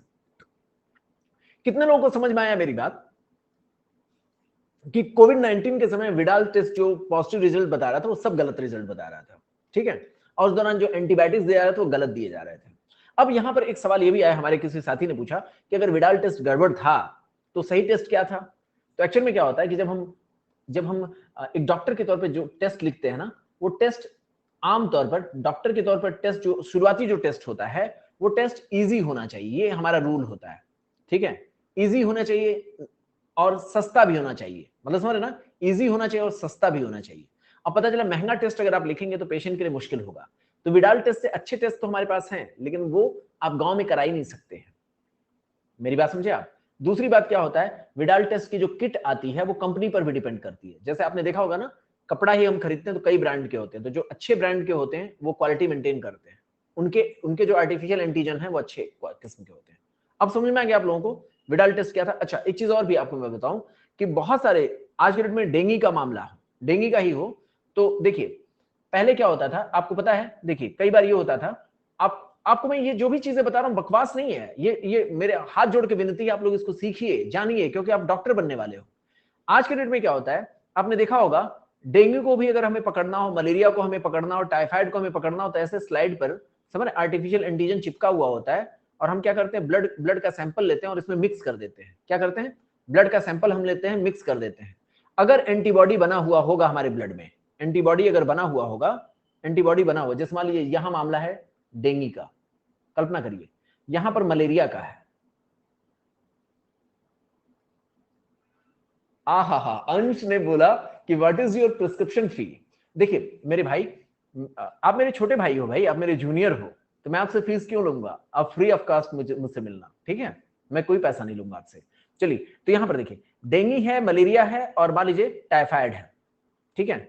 अब आप देखिएगा कितनी कितनी बड़ी बात मैं आपको बताने जा रहा हूं। होता यह है कि कल्पना ये करिए कि हम लोग इसी तरीके की किट का इस्तेमाल करते हैं आसानी से। जैसे मान लीजिए आप इमरजेंसी में आए हमारे वहां, हमने तुरंत क्या किया, आपको इस स्लाइड पर आपके ब्लड का सैंपल लिया, ब्लड में अगर एंटीबॉडी होगा तुरंत रिएक्ट करेगा, हमें पता चल जाएगा। ऐसे मलेरिया का हमने लिया तो मलेरिया वाला किट हमने लिया, मलेरिया का किट लिया, उसमें आपके ब्लड का सैंपल लिया, हमने तुरंत चेक कर लिया। टाइफाइड का हमने लिया, टाइफाइड में आपका ब्लड वहां डाला, टाइफाइड का अगर वहां मतलब वहां एंटीजन एंटीबॉडी रिएक्शन, हम टाइफाइड को कंफर्म कर देते हैं। क्लियर होगी बात? आमतौर पर ये टेस्ट सही रिजल्ट देते हैं, लेकिन कई बार ये होता है सस्ते किस्म के अगर किट होंगे तो गलत रिजल्ट देते हैं, इसलिए स्टैंडर्ड किट होने चाहिए, मतलब समझे। दूसरी चीज ये होती है कि अभी मैंने आपको सिखाया कि इस एंटीबॉडी को बनने में टाइम लगता है, मतलब समझे आप। जैसे आपने सुना होगा डेंगू के लिए एक टेस्ट करवाया जाता है आज की डेट में, NS1 एंटीजन। कल ही परसों एक जन ने हमें रिपोर्ट भेजा, ठीक है, NS1 एंटीजन। ये NS1 एंटीजन क्या होता है? होता क्या है, डेंगू के लिए ये भी हमारे पास एक टेस्ट है जिसमें हम एंटीबॉडी को चेक करने का प्रयास करते हैं। दूसरा तरीका ये है कि डेंगू के जो वायरस के सरफेस पर जो एंटीजन है ना उसी को सीधे चेक कर लिया जाए। जो डेंगू के वायरस पर जो एंटीजन है उसी को सीधे चेक कर लिया जाए। अगर डेंगू के वायरस के सरफेस पर अगर आप एंटीजन को चेक करेंगे तो ये जल्दी रिजल्ट दे देगा। क्यों? क्योंकि आप सीधे, ठीक है अंश, ठीक है, अरे नहीं आप मेरे छोटे भाई हो अंश, ठीक है। चलो अब यहां पर देखो होता क्या है कि किसी वायरस को, डेंगू के वायरस का अगर आप एंटीजन पकड़ोगे ना तो जल्दी पकड़ में आए, क्योंकि तुरंत वायरस के ऊपर एंटीजन लगा हुआ, उसी की आप टेस्ट कर लीजिए। लेकिन ये महंगा जांच होता है, ये क्या होता है, कॉस्टली होता है। ये क्या होता है मेरे भाई, ये महंगी महंगी जांच होती है जो डायरेक्ट आप एंटीजन को टेस्ट करते हो। ये मान लीजिए 2 ही दिन अगर फीवर हुआ, जैसे मान लीजिए रिंकू जी आए हुए हमारे हॉस्पिटल में और मुझे लगा डॉक्टर रिंकू को फीवर हुआ है, तो मैंने क्या किया, रिंकू जी का तुरंत हमने कहा यार इनका NS1 एंटीजन कराओ, मुझे लग रहा है डेंगू इस समय फैला हुआ हो सकता है, इनको डेंगू हो। NS1 एंटीजन कराएंगे, NS1 एंटीजन की जांच कराएंगे। आप लोगों को बोरिंग तो नहीं लग रहा है ना, डेंगू भी आपको पढ़ना है इसलिए आपको पता होना चाहिए। रिंकू जी का NS1 एंटीजन कराया, तुरंत रिजल्ट आया, हमें पता चल गया। लेकिन अगर मैंने पता चला 2 दिन ही हुआ है रिंकू जी को, और मैंने कह दिया यार इनके एंटीबॉडी का टेस्ट कर लेते हैं, डेंगू का वो स्लाइड पर डाल करके हम इनकी एंटीबॉडी का टेस्ट कर लेते हैं, पता ये चलेगा कि 2 ही दिन हुआ है, एंटीबॉडी बना ही नहीं है, पता ये चलेगा कि ये टेस्ट इनका नेगेटिव हो जाएगा। क्यों? क्योंकि एंटीबॉडी को जब हम टेस्ट करते हैं तो एंटीबॉडी को बनने में टाइम लगता है, इसीलिए कोशिश ये की जाती है कि एंटीजन को तुरंत पकड़ लिया जाए। अब समझ गए आप? इसलिए तुरंत अगर किसी पेशेंट को पकड़ना होता है तो तुरंत हम NS1 एंटीजन को देखने की कोशिश करते। कितने लोगों को समझ में आ गया ये बीमारी? और आज बीमारियों के बारे में कितने लोगों को समझ में आया कि बीमारियों को पकड़ने के डॉक्टर के पास तरीके क्या होते हैं? कितने लोगों को समझ? केवल 3 4 बस, इतना ही। क्रिस्टल क्लियर हुआ? कितने लोगों को क्रिस्टल क्लियर हुआ? आरबी को क्लियर हुआ? ठीक है, अंश को भी क्लियर हो गया, प्रियांशी को क्लियर हो गया। अब आप मुझे बताओ सबसे जल्दी कौन टेस्ट देगा? ठीक है, देखो अब रिंकू जी अब आप हमें बताएंगे, ठीक है, which one will give early result?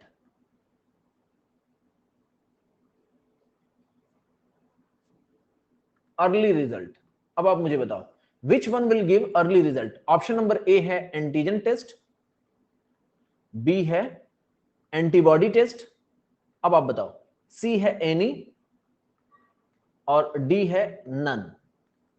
चलो अब इन्हीं में से बताओ आप मुझे। चलिए मैं बताता हूं आपको। अब आप मुझे बताओ, देखता हूं कितने लोगों को समझ में आया आज का मेरे कॉन्सेप्ट। सबको समझ में आया, बिल्कुल। स्वप्निल को समझ में आया, सोनाली को समझ में आया, प्रियांशी को समझ में आया, नीतीश को समझ में आया, रिंकू जी को समझ में आया। ठीक है, तो ये क्या होता है, अभिषेक को समझ में आया कि होता क्या है कि जब कभी भी हमें चेक करना हो तो एंटीजन को अगर हम चेक करेंगे तो सीधे हम उसके सरफेस पर देख सकते हैं, आसानी से हम उसको पकड़ सकते हैं। रिंकू जी 5 के 5 सवाल सही करके नंबर 1 पर बने हुए हैं। हिमांशु जस्ट पीछे हैं, शीतल जस्ट पीछे हैं, आरती थोड़ा सा कम की है, अब हम उनसे थोड़ा कम कर पाएंगे। ठीक है, चलिए अब हम अगले क्वेश्चन की ओर चलते हैं। सॉरी अगर आप लोगों को बोरिंग लगा हो, लेकिन ये सारे सवाल आपको पता होना चाहिए क्योंकि बीमारी कैसे होती है ये आपके शरीर का हिस्सा है। चलिए इस सवाल को देखिए, यहां पर देखते हैं, sporozoites that cause infection when a female Anopheles mosquito bites a human being are formed in। चलिए इसको देख लेते हैं। इस टाइप का सवाल चिंटू पिंटू तो कोई भी बता सकता है। एक सेकंड मैं देखूं, cause फीमेल bites human, ठीक है, चलिए अब यहां पर देख लेते हैं। ठीक है, अब इसका आंसर दे दीजिए। होता क्या, बीमारी को भी समझना बहुत जरूरी है। शिप्पू ने एकदम सही किया, रिंकू जी ने किया, तेजल ने कहा बिल्कुल सही किया। और कोई और कोई और कोई और कोई? शनाउल्लाह ने किया, शागुफ्ता ने किया, सही, बिल्कुल ठीक किया। देखते हैं, रिंकू जी अभी भी लाइन पर एकदम नंबर 1 पे बने हुए। शीतल ने सही किया, हिमांशु ने किया, आरती शायद गलती कर दी है क्या? चलिए बाकी सारे लोगों से कुछ गलती हुई। कितने हमारे साथी हैं इस समय लाइन पर, कितने लोग हैं? चलिए ये जो बनता है स्पोरोजोइट्स मलेरिया का, 112 लोग, अरे वाह, वो मॉस्किटो के सैलिवरी ग्लैंड में बनता है। कहां बनता है? मॉस्किटो के सैलिवरी ग्लैंड में बनता है। कैसे बनता होगा, चलिए इसको एक इमेज के थ्रू देखने की कोशिश करते हैं। हालांकि समय थोड़ा कम है, लेकिन मलेरिया भी आपको पता होना चाहिए। डॉक्टर के तौर पर इंडिया में बहुत बड़ा बर्डन मलेरिया का भी होता है। देखो होता क्या है, ये देखिए, ये स्पोरोजोइट्स है, ठीक है, और ये स्पोरोजोइट्स जो दिखाया गया है ना, जो मॉस्किटो जो बाइट करके देखिए नंबर 1 पे जो पहुंचाती है वो अपने सैलिवरी ग्लैंड से गिराती है। यही सवाल पूछा गया था। ठीक है, हाँ बिल्कुल आपके टेक्स्ट आ रहे हैं, बिल्कुल मुझे दिखाई दे रहा है। तो देखिए यहां पर क्या होता है, स्पोरोजोइट्स जो होते हैं इसके सैलिवरी ग्लैंड से निकलते हैं। ये अपने सैलिवरी ग्लैंड से स्पोरोजोइट्स को निकालता है और कहां भेजता है, इस चीज को देखिए, ये भेजता है ह्यूमन के लीवर में। कहां भेजता है मेरे भाई बहन? ये लीवर में भेजता है। लीवर में डाल करके, जैसे ब्लड में डालता है, कहां डालता है इसको समझिएगा, इसको समझिएगा, बहुत इंपॉर्टेंट है। ये जो है, ये जो मॉस्किटो है फीमेल एनोफिलीज, ये क्या करती है, ब्लड में डालती है, ब्लड के थ्रू टहलते हुए ये लीवर में पहुंचता है। लीवर में पहुंच करके हिपैटोसाइट्स में ये अपने आप को मल्टीप्लाई करता है, मल्टीप्लाई करके अपने नंबर्स को बढ़ाता है। क्या करता है, ये देखिए, ये अपने नंबर्स को बढ़ाता है। नंबर्स को बढ़ाने के बाद ये बन जाता है मीरोजोइट्स। क्या बन जाता है? मीरोजोइट्स। मीरोजोइट्स अब इतनी संख्या बढ़ा चुका होता है कि दोबारा ब्लड में आ जाता है, लीवर के सेल को तोड़ करके। अब आपको समझ में आ जाएगा कि कोई भी इंफेक्शन जो होता है, आई हैव स्पुटम कफ, अच्छा, whistling sound when sleep, suggest me the best medicine please, affordable and okay। कौन है, क्या नाम है आपका, क्या नाम है आपका, प्लीज बताइए। अच्छा, ये किसने लिखा है, आप मुझे बताएं। अरे नाम ही नहीं दिख रहा है, नाम भी दिखना चाहिए ना। अंश ने लिखा है क्या? अच्छा अंश, मैं आपको बताऊंगा, कहिए। ओके, हिमांशु ने पूछा है क्या? मुझे पता नहीं है, चलिए कोई बात नहीं, अभी किसी ने पूछा है। अच्छा शोभित ने पूछा है कि क्या मैं यूट्यूब पे भी पढ़ाऊंगा क्या? बिल्कुल यूट्यूब पर भी मैं आपको पढ़ाऊंगा। अंश ने सवाल पूछा है क्या? अच्छा चलिए, अंश ने पूछा है। अंश, आपको आपको आपको चलिए ठीक है, मैं अभी, आपकी कितनी एज है अंश, आप बता दीजिए, फिर मैं दवा आपको बता दूंगा। चलिए मैं बता दूंगा, 17 साल है, ठीक है। चलिए ठीक है, आप एजिथ्रोमाइसिन ले लेना, ठीक है। एजिथ्रोमाइसिन, एजिथ्रोमाइसिन 500 mg लेना, रात में, केवल नाइट में लेना, आज से ले लेना, नाइट में लेना, और केवल रात में लेना, 3 दिन के लिए लेना, 3 दिन के लिए लेना। 3 दिन में अगर राहत नहीं मिलता है तो 2 दिन और ले लेना, 2 days ले लेना, ठीक है। अब मैं क्या ही बोलूं, अब इस समय हम उस पर डिस्कस नहीं कर सकते। अंश, आप ऐसा करो, आप मुझे इंस्टाग्राम पे देख लेना, मुझे कहीं फॉलो कर लेना, ठीक है। राजीव रंजन 1 करके मेरा आईडी है, ठीक है। आप मुझे करना, वहां पर आप मुझे पर्सनल, आप मुझे मैसेज करना, मैं आपको आपकी बात सुन लूंगा, ठीक है। मैं आपको वहां मेडिसिन बता दूंगा, ठीक है। चलो अंश, मैं आपको बता दूं, राजीव रंजन 1 करके आप मुझे सर्च करना, मैं मिल जाऊंगा डॉक्टर की कोर्ट में, तो आप मुझे वहां फॉलो करना, मैं आपको वहां पर आपको दवाई, आपको मैं अच्छे से बताऊंगा, आपसे बात भी कर लूंगा। चलो अब हम देखते हैं यहां पर क्या हुआ कि देखिए यहां पर क्या होता है कि देखिए, कोई भी जो है, देखिए कुछ लोगों को लग रहा होगा कि मैं क्या पढ़ा रहा हूं। देखो कोई भी, जब कोई भी, चाहे यहां देखिए वायरस होता है, चाहे बैक्टीरिया होती है, चाहे अभी हमने देखा ना टाइफाइड वाले का ही, टाइफाइड वाले का ही देखा, टाइफाइड वाले जो टाइफाइड का बैक्टीरिया था, चाहे यहां देखिए ये जो वायरस है किसका, सॉरी ये यहाँ तो ये प्रोटोजोन होता है, चाहे ये प्रोटोजोन है, स्पोरोजोइड्स जो है प्रोटोजोन्स के फॉर्म में है, ये हो, चाहे आप डेंगू का ही आप देखें, चाहे किसी भी वायरस को देखें, आमतौर पर ये ब्लड में घूमते टहलते, चाहे वायरस हो, बैक्टीरिया हो, चाहे यहाँ प्रोटोजोन्स हैं, ये क्या करते हैं, घूमते टहलते हुए, ये घूमते टहलते हुए लीवर तक पहुंचते हैं, और सबसे ज्यादा इनका टारगेट होता है लीवर को डैमेज करने का। मेरी बात समझ, अभी जनरलाइज आपने कर लिया ना कि बॉडी में जो सबसे बड़ा टारगेट होता है किसी भी इन्फेक्शन का, लीवर को डैमेज करने का। देखिए इसने लीवर को डैमेज किया, अपनी संख्या बढ़ाया, वहां अपनी संख्या बढ़ाने के बाद फिर ये दोबारा ब्लड के सर्कुलेशन में आता है। ब्लड के सर्कुलेशन में आने के बाद ये करता है क्या है, ये ब्लड के जो आरबीसी होते हैं उनको डैमेज करना शुरू कर देता है। क्या करता है, ब्लड के आरबीसी के भीतर अपनी संख्या बढ़ाता है और आरबीसी को डैमेज करना शुरू करता है। आरबीसी के भीतर इसके जहर होते हैं, आरबीसी में इसके पॉइजनस पार्टिकल होते हैं, जब वो निकलते हैं तो हमें फीवर होता है। क्या होता है, फीवर होता है। वो पॉइजनस पार्टिकल क्या होते हैं, क्यों फीवर होता है, इस पर हम अगले टॉपिक में डिस्कस करेंगे। इतना पता होना चाहिए कि आरबीसी में पहुंच करके आरबीसी को डैमेज करता है और आरबीसी में अपने आप को मल्टीप्लाई भी कर रहा होता है, जिसके कारण इसकी संख्या बढ़ती है। संख्या बढ़ने के दौरान ये अब इस फॉर्म में आ चुका होता है कि अपने गैमेट्स के फॉर्म को डेवलप कर सके।